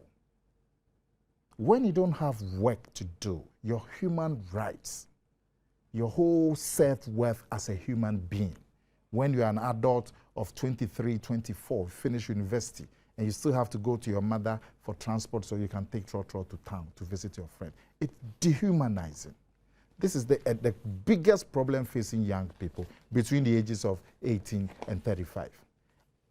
What makes it embarrassing and shocking is that there's no policy to meet this crying need.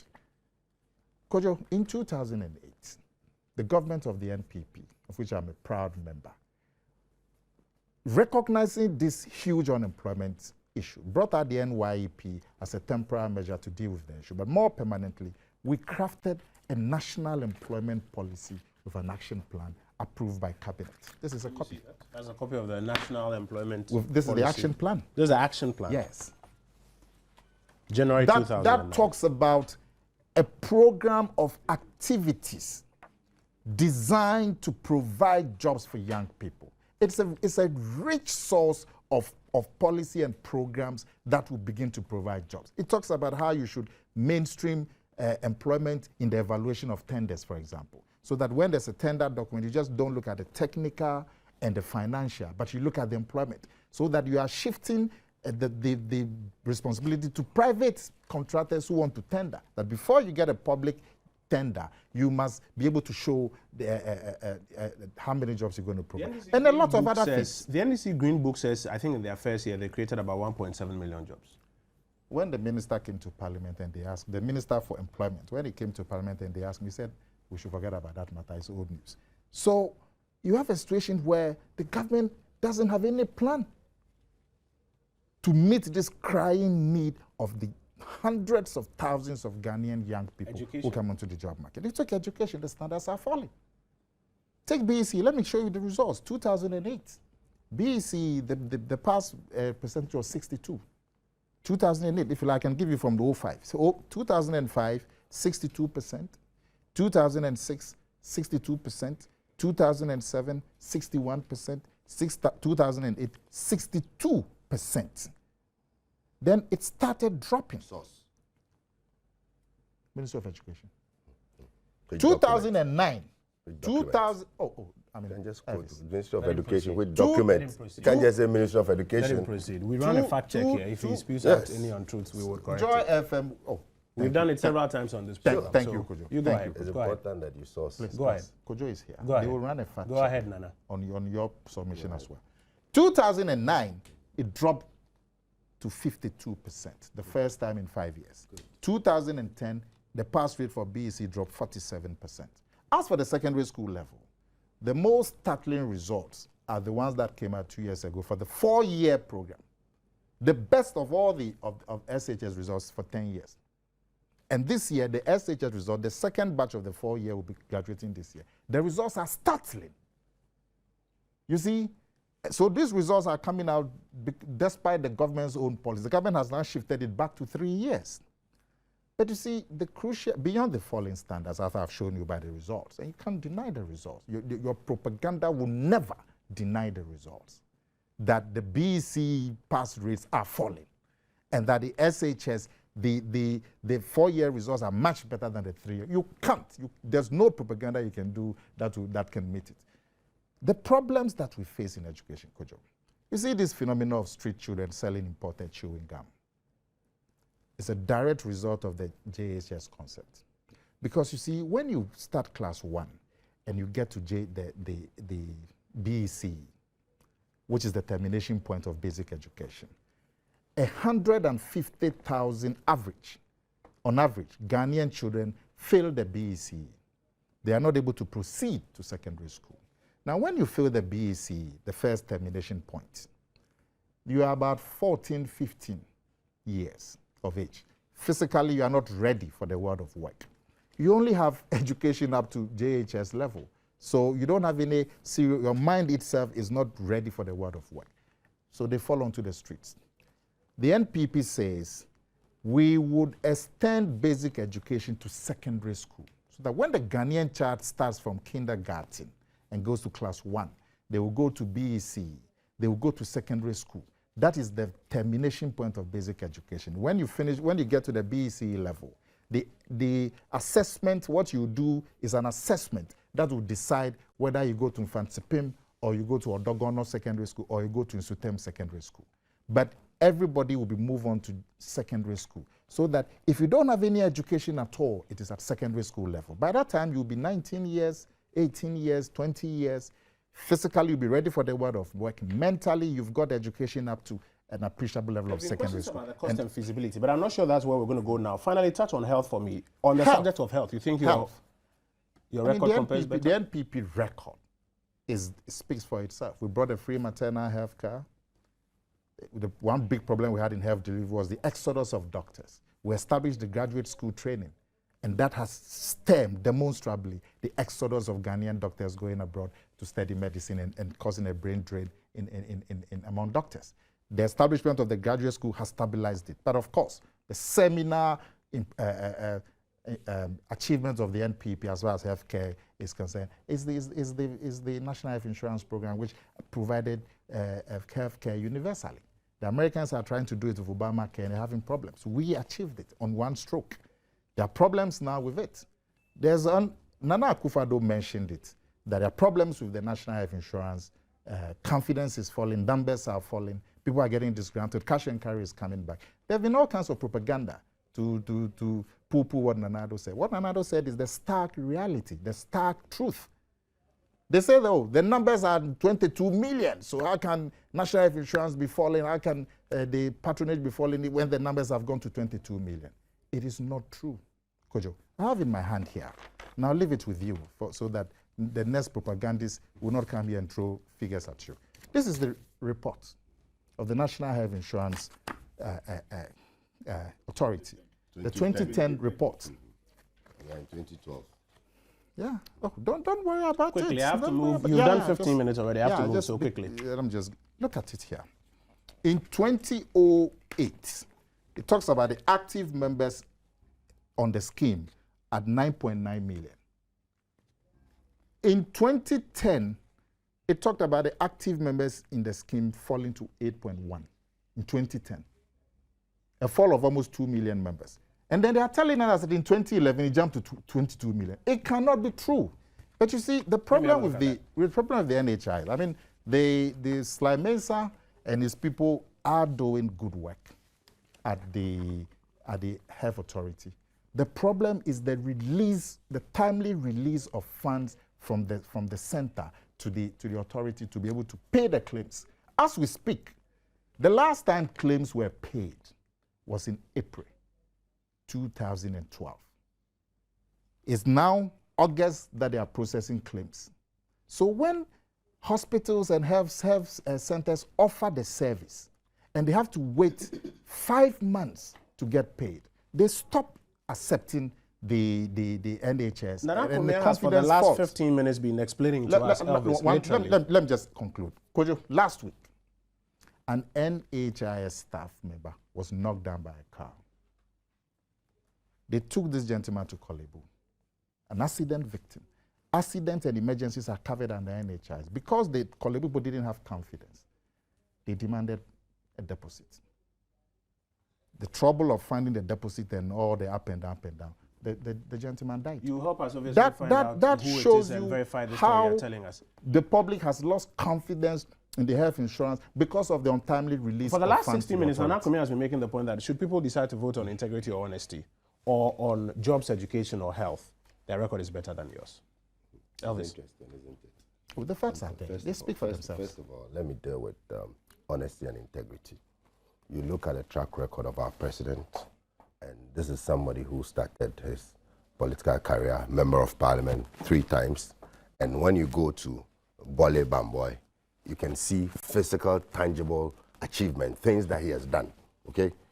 Yes, it's a quadriquap amount, so amount, go to Chebi and go and ask what Nana Akufo-Addo has been able to do there.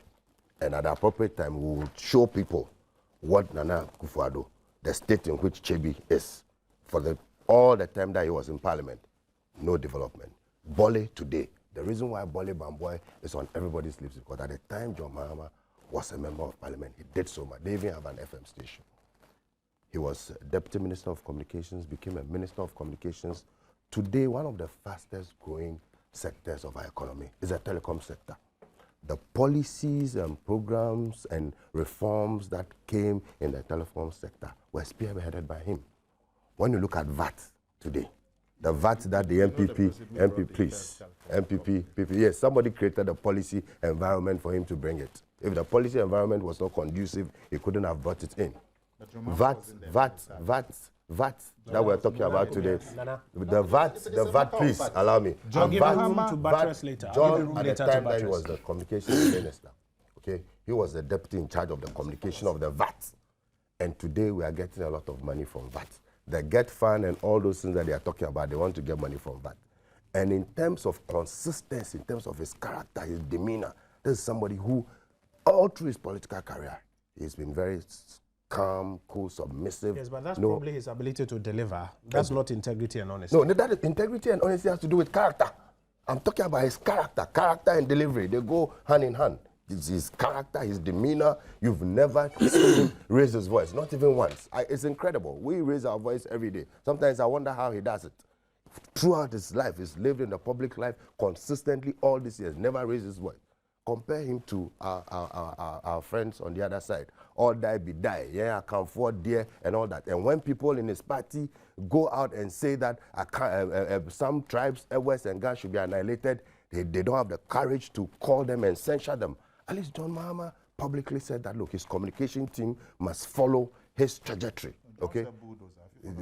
Oh, it was within a context, okay? The people in his communication team must follow his example, okay? So when you look at integrity and honesty and character, it's very, very clear to me that indeed John Mahama stands very, very, very, very tall. And people who have trust and confidence in him. Mind you, nobody has ever said about John Mahama that they cannot sleep and they will have sleepless nights if this country is handed over to him. But that has been said about other candidates. You know, all kinds of things have been said about other candidates. So this country will be very safe in the hands of John Mahama. He's not vindictive. He's not somebody who is a peace lover. He brings people together. He has friends, you know, across the political divide. So he's a man of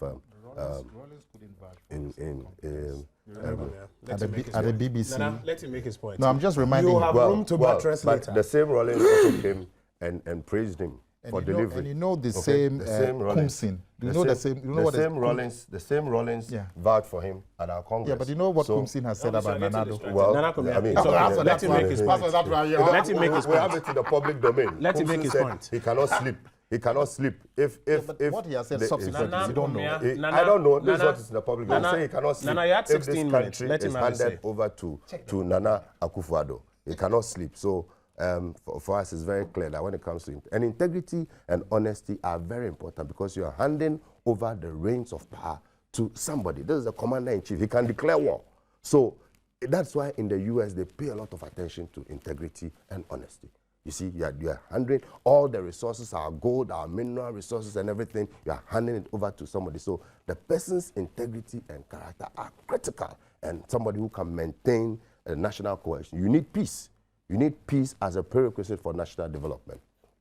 Now, in terms of education, jobs. Before you go there, let me ask you a few follow-up questions on the theme of integrity and honesty. I've heard some people ask, albeit quietly, but because they asked, let me bring it onto this platform. That, I mean, the best way to perhaps demonstrate in the midst of the current baggage that the NDC has when it comes to the fight against corruption, a la all those Woyome and judgment debt issues. Respectfully, if you put, you see, if in context, if you say baggage, it's as if, what are you talking about? Okay. The point is that there were issues about judgment debts. Yes, if I and may it's been dealt with by the relevant institutions. Some people have come to the view that the way the NDC has handled or is handling issues that border on perceived corruption hasn't been in the best of lights. And some have been asking that the best way perhaps to demonstrate, President Mahama's integrity, honesty, strength, forthrightness when it comes to fighting all of these things is perhaps also to tell the public what he's been doing or saying behind the scenes in the midst of all of these matters. So he's going to address the nation in the next few days, so he'll say it. But the point is that unlike President Kufuor, who said that when people in his government do wrong, he will not censure them publicly, he will not deal with them because that will collapse his government. Our government has proven that at any time that something has come up against, whether it's a minister or a public official, they are either removed. Even in some cases, there's no real clear evidence of wrongdoing, but you look at the circumstances and the president feels that no, maybe the person did not, the person's judgment was not good. He's removed ministers, removed high officials from positions because he felt that they did not exercise good judgment. I don't have to mention names. I don't have to mention names. But President Kufuor in public said that for him, when his people go wrong, he will not censure them publicly. We heard him. He said that. He will not censure them publicly. So you see the difference between us and them. Okay, so Woyome and all the judgment debts. You see, President Mills was like a prophet. When all these things started coming on, he said that there is always a cause before the effect. We're all dealing with the effects. In those days, nobody knew that there were all these other underlying factors, But subsequently, it's become clear that indeed, public officials and some government agencies. For instance, the previous government, if you take City and Country Waste, they came, they abrogated the contract, they went to court, they lost the case, they refused to pay. Okay, it is the negligence of those officials that led to the judgment there. So we have to deal with the causes. That is why President said, look, let's look at the causes before we look at the effects. That's why you didn't collect taxes the from causes are critical. The causes are critical. If we are ever going to get to the bottom of this matter, it is please stop whispering. Let him make it submission. When you do that, and just like what happened last week, when you do that, I cannot ask follow-up questions. I am asking so you. Please, let me do my work. Nana, let me do my work. Let him speak. Let me do my work. Elvis, he's proceed. Very competent. Elvis, proceed. I have confidence in him. Proceed. So the causes are very, very important. If we don't look at the causes, we'll be dancing around the surface. And in any case, what is it about this Woyome case? When the matter came, the president directed that investigations be conducted. He made the report public. He read it publicly. It came out publicly, and the person is before trial. I think the results of those investigations have raised more questions. He asked them not to pay. Then people actually ended up paying. Do you think that how some of these matters have been handled in the context of our discussion adds to your credentials when it comes to integrity or honesty as a party, or takes away from it? And I'm saying that if you look at our record, that look, this is somebody who is supposed to be a party something. And then we've handed him over to court. He's facing the law. Let him face the due rigors of the law. Now, what we have institutions, there's a process. If something happens, you go through the due process, okay? We go through due process. So the courts will deal with him. The courts will handle him. Look at the same situation where this same Nana Addo, you see, and this is where integrity and consistency of character and honesty comes in. Nana Addo stands on platform and is talking about judgment there. Till a few months ago, they didn't have any message until judgment. Not knowing that in all these things, he was writing letters and endorsing payment of judgment debt. Is that integrity? Is that honesty? He was consistently saying that, oh, judgment debt, we are paying judgment debt. And yet he had written a letter. And you see, at least, since I joined the public service, I know how letters are written in the public service. Very, very impersonal, formal, That letter was not a public service letter. That letter was very personal. I don't have a copy here. He was very emphatic that, look, these people deserve to be paid and that you must pay them and that you cannot allow somebody's negligence to cause them. The one he wrote quite recently when they asked him to confirm the previous letter. Exactly. Well, but in that one, he didn't exactly say that you must pay. He didn't exactly say that in that letter. He said that indeed that is a signature, and he was confirming that was the signature, and that he was confirming the previous letter. And in the previous letter, his advice was that as he had been advised by the, I think the Solicitor General and other persons, that was a valid case. Exactly. So in the same way also, when we go for international arbitration and findings are made against us, as a responsible government, don't we have to pay? So on integrity and honesty, you think your record is better than theirs? Far better. Tell me about jobs, education, and health. He's saying in jobs, they did, NYEP, health, they did NHIS, education. They are talking about improving access and affordability, and that your record doesn't stand up to this. Well, first of all, you see, there's a serious contradiction in this whole free SSS student. I heard Nana Kumia saying that the reason why there are so many people on the streets is because at the BEC level, a lot of them fail, okay? They cannot go to JSS, and so they end up on the streets. So if you want to solve that problem, do you put money into SSS? Free? No, let me finish, please. Let me finish, please. Mr. President, in the facts. Let me finish. When I finish, you can respond. Okay. That is why we recognize that the reason why people are failing BEC is because, first of all, they sit under trees, okay? When you go to KJG, you go to Nkwanta, you go to Yape Kusegu, you go to Saboba Chereponi, you see people studying under trees. If you, a young man, they send you, they post you there, will you go and teach under trees? When it's raining, you run away. 2 classrooms facing each other under a tree. So that is why we realize that let's strengthen the basic level by providing them with free exercise books, please. Free school uniforms. Nana, build more schools. Nana, please, Nana, you are being disruptive. You are not asking. You are being disruptive, Nana. You are being disruptive. If you continue, we cannot have a very engaging conversation. Let him speak you have an opportunity to buttress. Where Oh, I are feel you that sure? there are questions to be asked, Yeah, sure. I will ask him. You give me the opportunity. I will give you an opportunity. Where I feel there are follow-up questions, Because I, you see, I if will you ask said him. the schools are not trees, and they are building schools and Nana, Respectfully. Nana, why are the standards falling? Nana, with due Respectfully, can I respect, make my when it's your point? time, you can buttress. Okay. When he speaks and I feel there You are are follow-up an questions, honorable I will ask member him. of parliament, Elvis, please please. proceed with your point. Okay, Proceed please. with your point. So, stop harassing me. That's a friendly part. He was Proceed. punching me. Violence. It's very violent. That's a friendly part. Proceed. So we're talking about making sure that we've built over 1,700 schools under trees. Okay, basic level. We're providing free exercise books because some of these kids go to school and they cannot write. Okay, free exercise books. Some children go to school in torn uniforms. If you've ever lived in a village, you go to school with torn uniforms and the children are laughing at you, you are running and they are pulling your shorts. So we want to focus on the basic. We're providing the school feeding program, we've expanded it, targeting the most poor rural areas. Because when the foundation is strong at the basic level, then the people can proceed to JSS and then to SHS. And then when it comes to the SHS, the problem is not about, it's about access. Majority of the students who are qualified because senior high school yes, level? yes, it's about access. But isn't that because precisely what they are addressing in their enhanced basic education program, where they are creating more access at the top, so that for those, I mean, the 50% or so who would have fallen out at the basic level, they can get there. The people should be able to go through the basic first, isn't it? He's saying that the people cannot go through basic, they end up on the schools, on the streets. To solve that problem, they jump from basic to SSS. No, he's saying that, and I follow their argument very well. He's saying that about half of them have no access opportunity after JSS. And so what they have to do is to get on the streets and sell, you know. No, he was talking about basic. That's Yes. After, Basic education ends at JSS now. And we're Their saying that argument, we need to strengthen. If I may, their argument is that because there is no room up, about 50% of them will fall by the way.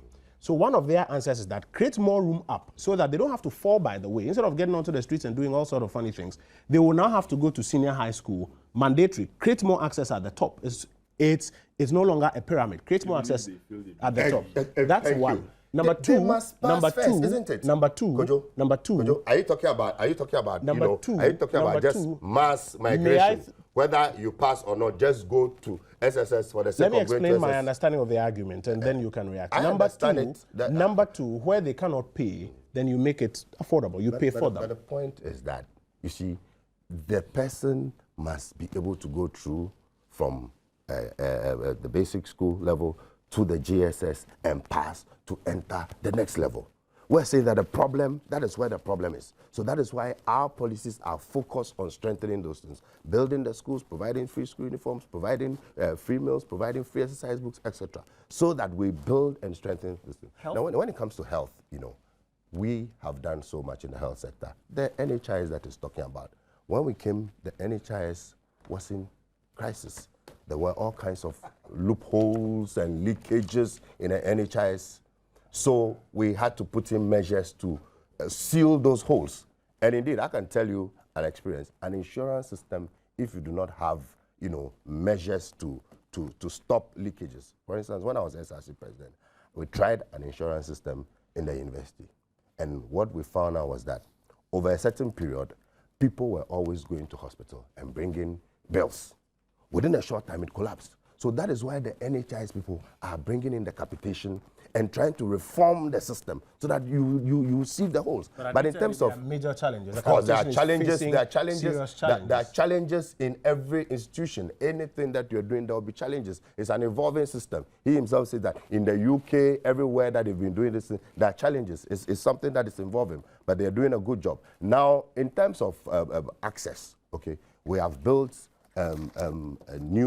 we have rehabilitated the Tamale Teaching Hospital. We've built new hospitals across the country, polyclinics across the country. In the north, we've built some in Saboba, Cherponi.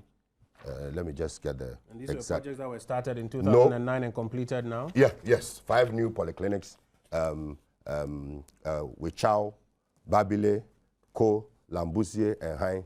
and then before 5 I new go to Kofi Adams, polyclinics in quickly the before I northern go to regions, Kofi Adams, Karaga, Bandai, quickly before I Tatale, go to Kofi Janga, Adams, and very Champoli. quickly before I go to Kofi These Adams. are polyclinics that have been built And so we've done a lot in health. that we have seen with our own eyes. But catch this.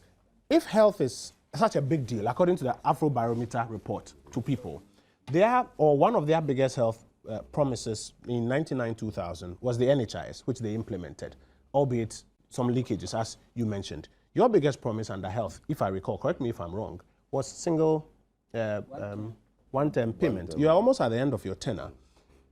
How do you reconcile your claim that you have done better than they have in health, if this is what you have to show for it? That's one. Two, as at the end of 2010, unless we are disproving this annual report, enrollment was 8 million. And we are saying as at August 2011 is 22 million? Yeah, you don't have the figures for 2011. No, okay? I just have, exactly 2010. But yes. I'm just asking you. Yes. 2010 it was 8 million, and then by August 2011 is 22 million now for NHIS? That is the figures that came from the same reports that you are reading. Okay, so unless you have other sources to disprove, those are the figures that are there. But on our promises on the health sector, we did not just talk about the one-time premium. We also talked about access. That is why we felt that these we new built polytechnics. new polyclinics, okay? And these are modern, well-equipped polyclinics that you can go and see for yourselves. I've been going around the country, okay? You look at the Tamale Teaching Hospital, we've rehabilitated it. A lot of teaching hospitals, we've rehabilitated it. Over 100 ambulances that we've brought into the country with the new lifts at the Kolebu Teaching Hospital, the rehabilitation and expansion works at Kolebu and Konfanochi Hospital, and all the major hospitals. So when you have comparatively, you think that gives you a stronger when you have an NHIS which opens up access, what you then do is to also create enough facilities, and that they did not do in their tenure of office. Kofi? Yeah, Kojo. The two surveys, NCC and Afrobarometer. Integrity and honesty, they are favorite things of your boss. Jobs, I would look at it from the other way and come up. You see, as social democrats, when we talk about health, it's not just about hospitals and going to the clinic when you are sick. Health go beyond dealing with sick people. It's about even provision of quality food. Nutrition comes under health as far as social democrats are concerned. That is why there's been a lot of investment in area of agriculture. Fish farming. The Lesder project is training a lot of younger persons to go into growing fish, growing food, items that otherwise would not be available even in some villages. So you are creating more access to food, to nutrition. So you want to reduce the number of persons who will even end in hospitals, preventable diseases. Preventing disease or preventable health care. Nutrition is key. You invest a lot more in agri. But moving from agri and nutrition, you're also talking about improved infrastructure. Because when people are sick, they must have access. You cannot have health insurance without infrastructure. That is why I'm surprised when I hear people make a lot of arguments that the PNDC, NDC one did not do anything. You cannot introduce health insurance in the situation that the PNDC inherited, where people have to carry their own bobs to hospitals. Yes, but you had 19 years. Of course, that is why you have to. Years. That is why you years. saw. That was why you saw The regional country was in a hospitals. mess. The country was on its Let me give you 19 years, I'm 11 regional- of which you I'm were not supportive. subject to the regional various- hospital. One are supporting you, said Let me various give checks you and one balances. hospital. Regional hospital in the Volta region. Regional hospital in Eastern region. Regional hospital in Brongahafo region. Improving Konfanochi. Improving Kolebu.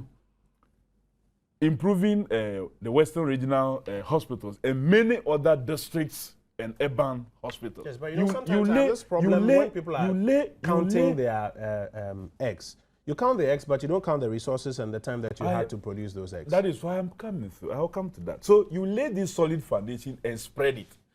So that because insurance is collecting money from people to provide them a service when they need it. You don't collect money from people when you cannot provide that service. So first and foremost, you lay a solid foundation to make sure that when you collect money from people, you can provide that service. When the MPP took over, the NDC have already started pilot scheme. Indeed, last year, we attended the funeral of one of my colleague, father, Joseph Otu, Mr. Dawson Otu. He was the first person appointed responsible for health insurance under Ministry of Health. He was director responsible for health insurance. The consultant, the office for health insurance was initiated under this man, Nyama Donko, as health minister. So processes have begun. The MPP came and they continued it. Good enough. The NDC have come. There were some challenges in its implementation and they are continuing. I believe that is the way we should see it. So health, together, we're doing what we can do. But when people start challenging, then that makes others come to ask, where is the regional hospital that you added to the stock of what? Hospitals. Where is the polyclinic that you added to the stock of polyclinics? But I want all of us to see us contributing to the process, yes, but not make it look like. It gets to a point where people, because now it's a battle of records, people are going to compare. At least if the Afrobarometer survey is anything to go by, people are going to now begin to compare these two records in health. You worked a lot on infrastructure and you've still done a bit on infrastructure as officers. Not a bit. And lightened us. In three they are talking about... I think you can't say a bit. It's important. In the 3.5 years, we built 5 polyclinics, brand new, from scratch to finish. I hear you, Mr. Free Ankara. You've done your bit. They've done their bit. People are now comparing the two. You are telling me that on these two fronts, your record is better. Yeah, I believe that as Social Democrats, we've done, if you look at the number of, you look at the NDC 1, NDC 2, all together, the hospitals that have been built, I think we have a better record in Tell terms me about of jobs as well. The perception I I'll get come from this to one is education that... before I come Okay. to job. Quickly. As an educationist, if you ask me in the situation we find ourselves, to choose between, I agree that we could extend definition of basic from JHS to SSS. Anybody who threw out that argument, I've heard the CPP in the last election, 2008, try to bring up that when Dr. Indum was their candidate, that they want to take away the BC and just make it a continuous process. So they have been making this argument that we should extend it to the SS level. It's a good issue to be raised for us to debate. But in the situation we find ourselves now, as an educationist, if you ask me to go for making it free as it stands now and investing more in infrastructure, I will go for infrastructure. Because I have been in the teaching work before for many years and I know the situation we find ourselves. So if government is going in for infrastructural development, I will support that. Let's build jobs in the economy for me. The Afrobarometer suggests that a lot more people think that things are gloomy now. Yeah, let's build schools so that teachers will not be turned to weather forecasters, where you look at the weather and decide to close school. Let's build schools that teachers and every child can stay in school to have the number of contact hours. So I believe in infrastructure investment. Jobs, it's very key because many people who do all kinds of bad things, not all do, were not born to be bad. Nobody is born to be a thief. Nobody is born to be an armed robber. Sometimes we are all trained in the best of ways by our parents. But circumstances sometimes may force some to fall into situations that may not be too good for us. That is why we have to create a lot more jobs for hands that are willing and ready and capable to work. It's not all the jobs that really need to be like fully skilled jobs. And that is why I support the introduction of the SADA project.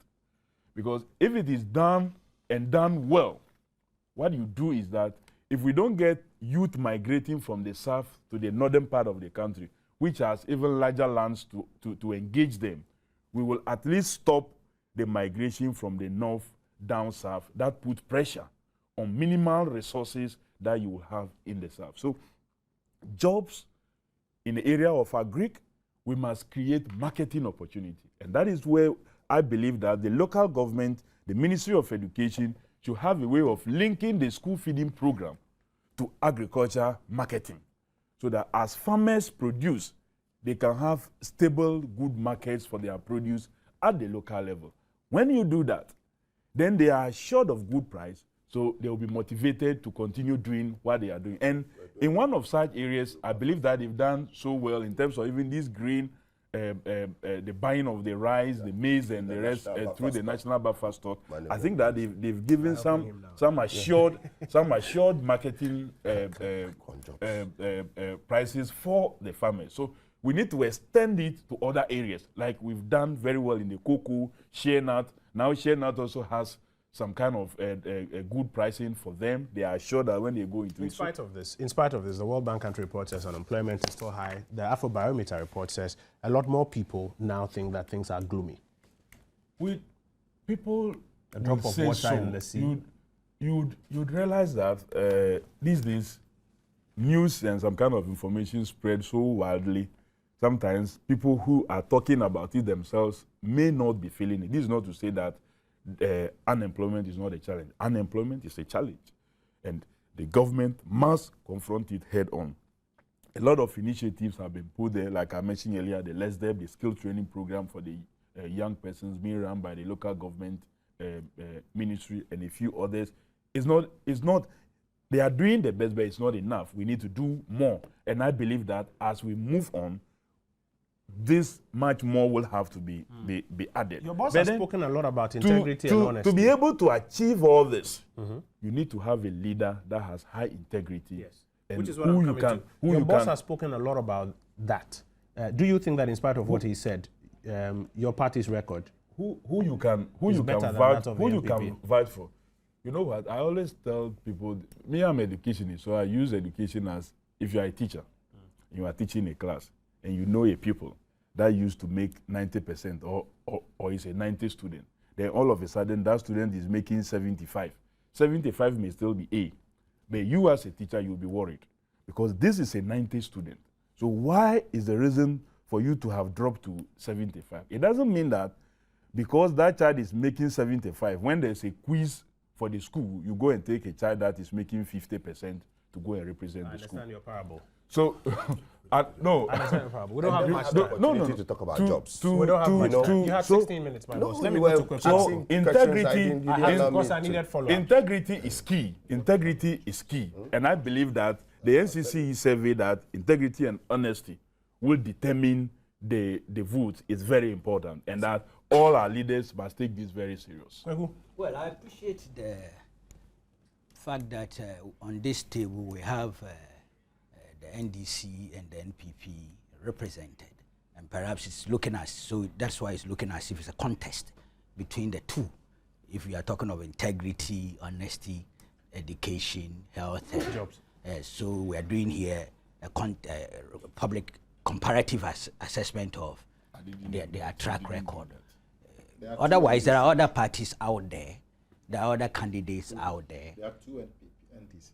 When I was talking education, I just mentioned. No, I wasn't reacting to you as a just person. No, Kofi, you're getting me wrong. I am saying that if you look at the thrust of the discussion, it was as if it's a contest between the records of the two major political parties. Because their reps are here, but there are other parties out there. That is exactly the point I was making. That is why it is so. Noted. I mean, not that it's a negative, but out there we have other candidates and other parties, and within that global contest, we are looking at integrity, honesty, education, health, and jobs. It must go beyond the records. Of course, they have ruled, so they have a certain substantial advantage in terms of what we can see, visibility, in terms of performance and all that. But out there too are people who have put out so many views, points which we should look at. There are things that worry me sometimes, and I realize you were having a debate with Kofi over that.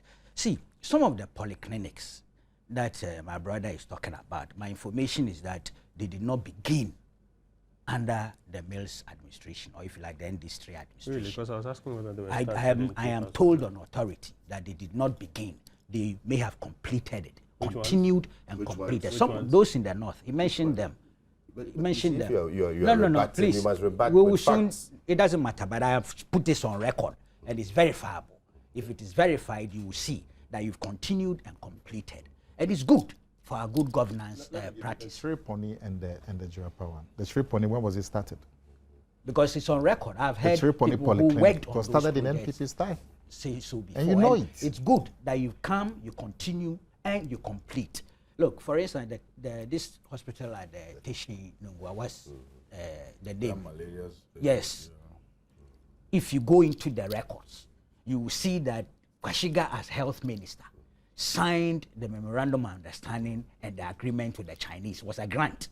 And the Chinese reported, it's documented, that it would take them 2 years to design all the projects. And so when the NDC administration came into power, the salt was cut, I think, by then Vice President John Mahama in April 2009. If those 2-year period of resigning and things had not been done, there's no way you would have cut a salt. What about the Tamale Teaching Hospital rehabilitation project? No, you see, I was making a point. I'm not talking of the totality of all the issues you've raised, but I am saying that sometimes we ought to put things in the right context. Okay, look, you talked about regional hospitals. You know the Volta Regional Hospital, which you completed somewhere 98 or so. It began in 1975. It tells you the indictment on ourselves as a nation. It's a project that began under Kutu Achampon's administration. We couldn't deal with it till 1998 when you finished it. Time, space, and resources. I'm trying to let you see something. There's some of the polytechnics that you talk about. Go and check the times they were elevated. No, even in terms of education, polytechnics. Go and check when some of them as institutions, vocational institutions, were elevated. Right through the PNDC period. But when they are talking, they raise NDC record. Forget that some of those projects began even before NDC 1 administration. Okay? And I'm saying it's not a fair way or even a factual presentation of the facts. Otherwise, if we're all going to be fair, let's be fair on those things. Integrity. It's not just personal attributes. It also comes with the institutional arrangements that are put in place. And people will be raising those questions. I believe the NDC in its manifesto for Better Ghana 2008. You have underlined it, Papa. Oh, this, I didn't reading it copiously. Yeah, I didn't do this today. this have been going on for a long time. Under the anti-corruption agenda, I've been wondering what has happened to, say, the new NDC government shall enact into law the Freedom of Information Bill to facilitate access to official information, buttressing our commitment to disclosures. The NDC government will revise the law and format for access declaration in order to make it more functional and effective in ensuring probity and accountability. Maybe Elvis can help in terms of what has been the progress. What is the progress on these two manifesto promises that you made in your 2008? If you take our manifesto, yeah, there are 3 areas that I would say that we have not achieved maximum input. That is the free health NHIS. This one, but this one is in a process. You know that the various civil society institutions have been engaging government, even in parliament. There's a process. So it's gone beyond I heard cabinet. the majority leader recently making a comment on it, which didn't appeal too well. In terms of priority. Yes, thank you. Yes, but the point here, is that, but that's the point. You see, so I'm saying. Yes, hold on, when please. Let me land. I'll let you. Okay. Why not? Okay. And so if you take a manifesto that has, let's say, 100 promises, okay, and out of the 100 we are not able to fulfill 3 or 5. Okay, that is 95%. I'm a teacher too, and that is excellent. But hold on, let me finish. MPP manifesto 2004. We recorded over 50 promises that they do not fulfill. Over 50 promises. I am not going to speak. I'm not going to speak for the NPP. Fortunately, we still won the election. Akomia will respond. That's why you lost. Go ahead. Gentlemen, I was looking. It's okay. You asked for a second term. It's okay. Because you didn't have enough time. Mr. Free Yankra. That is the basis Mr. why Free Yankra. the president said we need Mr. an Free 8-year Yankra. term. You are now being disruptive. Kofi Adams is laughing. As I said, Akomia is here. He will respond appropriately. And I'm not about to do what you call quantitative analysis. I was looking at some critical pillars or pledges that relate to the issue of integrity. How Can you let him make his It point, goes please? through a process. Gentlemen, let him make And his that's point. why I said You know that the you get an majority opportunity to leader back said up. something recently, But to show whether indeed That's the when he talked commit- about priority. Yes. But our term So is that's not key over. point. so it is possible Mr. that it will be Frianka, passed. Mr. Frianka, Oh. let him make his Okay. point. Let him make his point. Go ahead. The time is not over. We are in the campaign mood. Countdown to election 2012. We are being assured by Deputy Minister of Local Government that it will be passed. I didn't use And those words. I'm saying that it is in Parliament. I do not Oh, I just determine thought I heard Parliament. you say it will I be don't passed. determine Parliament's timetable. No, but- it is in Okay. Parliament. I'm sorry. And it is possible that it will be passed I am- before our term of office. Okay, it And is it's possible. taking it from Point me, cabinet Elvis. to Elvis, Parliament. point me. So Kuku, it's now please within finish. Parliament. Precision that it is possible Yes, why that not? it will be passed. Sure. Yes, 4 years gone. Yes. In terms of integrity, relative to freedom of information, because it helps to fight corruption. And that's where integrity comes in. We are not looking at just personal attributes. We are looking at institutional arrangements that are put in place. I would also love to know what has happened to the Access Declaration regime, the revision that you promised us, because that also comes to integrity. You see, if you consider carefully what happened at Meet the Press with our late former President Mills, if you recall, when the question was posed to him as to that declaration of assets. And the point that he hasn't had declared his, but we should ask his ministers if they had declared. That is why this pledge here has significance. One would have to know what is the state of affairs relative to this You think it pledge. chips away at their integrity? Not just them, but that these are the issues when we are looking at integrity. You see, get my drift, that when we are looking at integrity as an issue for public interrogation, we should bring to bear on the issue of integrity these issues. Access Declaration, Freedom of Information Act. That's the point I'm trying to make. Kweku, you were on the floor. Of course, I know Akomia has touched on it, but I have to.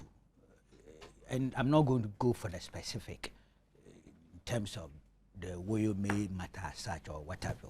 But you see, the key point there is how come those things happened. If you look at the fact that people like Osafo Mafu and the rest are alive and kicking, okay? And nobody dreamt of looking for them to ask them questions. Went into settlement negotiations with some people like Woyome and whatever, only to turn around and invite them subsequently to help the state to investigate and to prosecute. That deficit for me is worrying. So yes, it's in court. The state is trying to cure the mischief, but it is mischief that was completely avoidable. And if we had some more integrity and seriousness in the system, I think that would have been avoidable. So that is an issue. It is not so much that, okay, you pay this much within this short period, but why would the system suffer such systemic failure? I think that is what we'll be looking at. When we talk of integrity of our state institutions and structures, we should be looking at it on a broader scale than just the personalities. But beyond that, I think that some of the things that perhaps can be done by President Mahama to restore integrity to the presidency, government, and the party. And I keep on making this point. It's not a personal matter. The Deputy Attorney General, who told this station, and for that matter the world, that government had no case relative to the Woyome matter, he's still in office. Where is the integrity? Even the semblance of it, where is it? So what do you want done? I think that the President Mahama should take advantage of his new position and do what our late former president did not do. Effect a certain reshuffle. At least it should lower. You should lower but Yes. So you agree that something can be done. Oh in yes, short I'm time. saying that the short-term ones can be done. It's like, look, it's like the point about after praising President Mahama for the street lights. That's a plus for the president. But in there is the weakness of the system. That he said for over a year, he had been pleading with state authorities to do that simple thing, So there's an institutional inertia. So there were two sides to that praise. One positive, the other negative. My final point, Elvis made a point about country waste. It's a very interesting case, that indeed it's part of the judgment desk that the Mills administration is saddled with, and that its genesis predates the Mills administration. That's a fact. But if you go into the Supreme Court ruling, that contract was declared illegal. The court agreed that because some services had been performed, they ought to compensate, especially when the two sides were not equally at fault. There's a Latin word for it which I cannot pronounce, so I won't go in there. But the truth of the matter is that that contract was deemed illegal by the Supreme Court. I've been asking myself, those who entered or allowed or supervised the illegality of that contract, what happens to them too? So is that not exactly the point I've been making when President Mills said that we should look at the causes? Because if we begin to look at the causes, then we'll be able to deal with all these things. I never challenged that. Focus has for always been on the instance, effect. the other judge, the $5 million judgment debt relative to the demolition of the hotel. Yes, now who caused them? That we will look at it.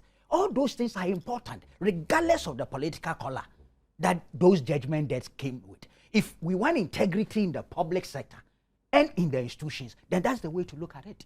So I don't have a problem, Elvis. Like the $5 million judgment debt against the state for the stopping of the cocoa processing. Yes. That is the precise thing we are doing Very here. unfair.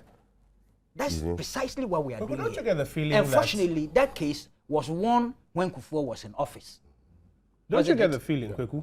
Don't you get the feeling that at the end of the day, therefore, we cannot avoid a comparison of the records of the parties when it comes to some of these benchmarks that these reports are throwing But I out? didn't say we shouldn't do that. I That's said fine. we shouldn't restrict it. I understand. In terms of the concept and the challenge. I understand. That's A. But B, in that exercise, it becomes an exercise of equalization, which then leaves the electorate at a point where it's difficult then to make a decision based on these parameters. Superficially, perhaps you are right. But deep down there, no. When we interrogate the issues the way they should, and we see the systemic failure, we will go to that core point in curing the mischief. So yes, somehow, unavoidably, you will have some of this equalization. But I think it's on the surface. Deep down, we are really bringing up the system and seeing the weaknesses of the system. That's what is happening. This thing has exposed the institutional weaknesses. And it is not a question of party A or party B. There is a systemic failure out there. And if people are going to take a decision, and these are the parameters, and the point is that they are institutional failures, then these are things that don't help them in their decision making. People are listening to everybody who is advocating. The advocacy is out there. People are examining those advocating as well as what they are advocating. We can't cut heads. We can only count heads. So bottom line, we'll go to an election all the time. Okay, let me read text messages. I was unfair to Kofi Adams in the last session. I gave people about 15, but I was unfair to you, Kofi. So I'll give you some more time. I'll be unfair to the others just a little bit. But let me just read a few comments. Lena from the University of Ghana says, a party with a propaganda unit cannot be honest nor have integrity. Voting for the NDC this year is committing national suicide. Ama in East Legon says, in terms of a collective, both the MPP and NDC lack integrity. But the MPP has competent human resource and rich ideas for Ghana's progress. The NDC is an experiment with destiny. Spike from the USA says, this year's voting will be issue-based. Ghanaians want genuine-minded people who will resurrect our ailing education, our healthcare, agric, and the lack of jobs. Isaac from Bekwai here in Ghana says, this country will not be saved by any ruling party, but by the effort of both the ruling and opposition parties. I think our politicians should stop arguing and better put their heads together to come out with a policy to promote Ghana. Here's a quick bit of news for you. If you want to enjoy the luxury of clean, clear, and beautiful TV viewing in the Hisense Exchange and Smile Home promotion, here's what you do. Bring your CRT TV for an LED or LCD or digital one at a price that you cannot imagine. Remember, it doesn't matter the make or brand of the chop box that you have. Just bring it to Hisense. Hisense products are energy efficient, they have great after-sales service, and come with 5-year warranty. It's a first in Ghana. So hurry, go to their showroom at East Legon near Ghana Link or call them on 0302 543 555. You can also get to any of their dealers at Julamus Ventures at Opera Square, Inkudat Ventures at Accra Post Office, G Manuel, Atiko Junction, and in Kumasi, call them on 057 094-9544. Hisense Innovation for Life. And Samsung is asking you to come pick up a brand new laptop and do wonders with it. Both the Samsung laptop and the mini notebook come with the free 2.5 gig data, an embedded 3G modem, and a 0.3 megapixel camera with lots of extra educational materials. Intel PC Basics, British Council School Solutions, Encyclopedia Britannica, and more. This offer is available while stocks last. We've just got 9 minutes to wrap up. I'll start with Kofi, give you about 3 minutes. General comments to wrap up. We had wanted to deal with Dr. Bawumia's comments about SADA. Unfortunately, we haven't managed our time well. So what I'll do is I'll give you about 3 minutes to wrap up your comments, and then our other guests will also have their say on our various discussions. What I would say is that the three key of the flag bearers that we have for the parties, all of them have been lucky to serve as ministers before.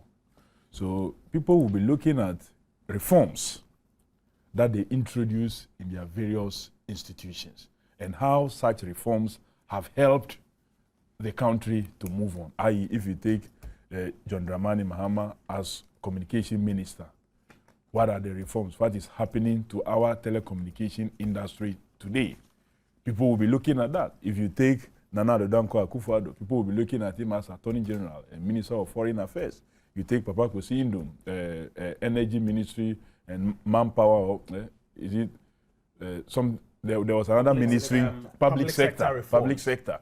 If you take President Mahama, people will find out he was in ECOWAS AU Parliament, how he championed these Gambian situations. People will see the kind of reforms and how you fought for people's rights. So it gives us some room at least to put all of them at a certain level and analyze them. But maybe His Excellency John Dramani Mahama has some further advantages, having been a vice president and now a president. So the issue of experience is where he may get over the others. And such experience also comes with challenges, because in serving that office, you may be called upon to perform some duties, and people may be questioning the way and manner you acted in doing. That is why we say incumbency has advantage and what is disadvantages. So Ghanaians will be looking at that. But to me, education, once again, I would like to go strongly for, first and foremost, putting in a lot more infrastructure and so for people to have access. Because for many of the failures we are seeing, it is not the number of years. I've had friends who went to SS, they did 3 years, they finished, they have done remedials for another 2 years, but they are still failing those subjects. So it is not necessarily the number of years that you spend, but it is also about the infrastructure, the quality of the training. Some people can do, even though we are all not the same, some can do even less than 3 years and still make it for what others will do for 3 years. So we should invest in infrastructure, and there we will move. I'll give you a minute and a half. You know, I want to look at the issues about the economy and jobs. It's important that our discussions should be situated within a global context. We are talking about a world economy which is in crisis. In 2009, when we took office, the deficit was 14%. Okay? We've brought it down to less than 5%. That is an achievement. We've never achieved single-digit inflation before in this country. Consistently, over 20 months, we've had single-digit inflation. It means that without that single-digit inflation, prices would have been higher than where they are now. You are looking at a context where countries like Italy, Spain, and all those things that had even 8% deficit, their economies are collapsing. So that is the context within which we are looking at. And in spite of all this, we've been able to achieve all these results, and we've done a lot of infrastructural development all over the country and in all the districts. Wherever you go, you can see that there is work going on. In terms of jobs, NYEP, we came to meet about 175,000 or so. Today, we've increased it to about 400,000. Less than, we created 30,000 jobs. Now, those 30,000 jobs would create more people, because those are trades, hairdressers and, you know, repairs of all kinds of things. They will create other jobs. Yes, there with youth in agriculture, SADA, okay? Tree planting alone is going to yield almost 10,000 jobs. Oil palm plantation is coming. And then finally, the oil and gas that we've discovered. The strategy is that we're going to leverage that oil and gas to have an integrated aluminum industry, a fertilizer factory, and then that oil and gas will now create opportunity for more industries to be built with cheaper energy So that is the plan going forward. And we believe that we've laid the firm foundations and we should be given the opportunity to continue. And we will not also indiscriminately loot the garlands. Nana? Kojo, it's unfortunate you don't have time because a lot of propaganda apologies, just a minute and a half. has been made that we really need Do your time best to in 1.5 minutes. debunk, save the good people of Ghana from this kind of propaganda. But immediately, the deficit in 2008, Kojo, was not 14%. That is the old series. The new series, which they know, but because of propaganda, they won't mention. The deficit is not 14%. Look, this matter of integrity, I have so much, I have so much to say on the integrity.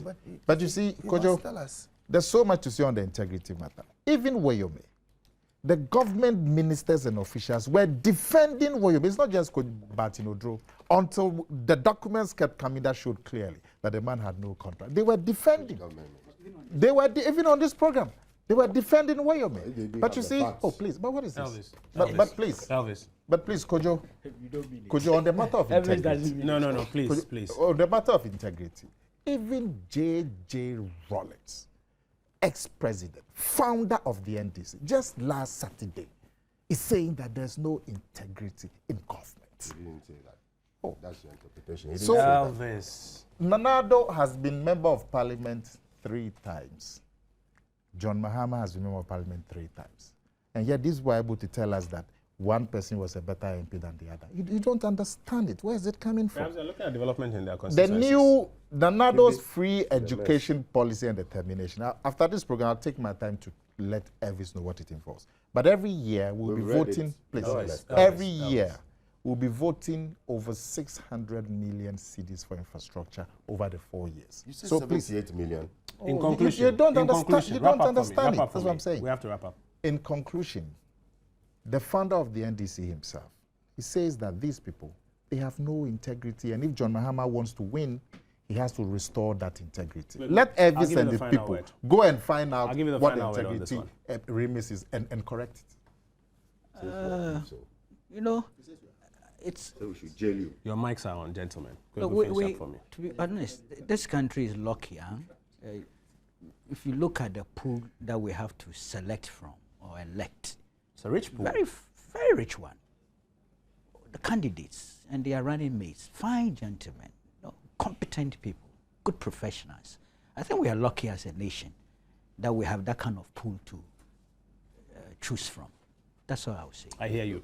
It's been Newsfile. We thank you for watching and for listening. God willing, next week, Saturday, we'll be back with another edition. Have a good weekend.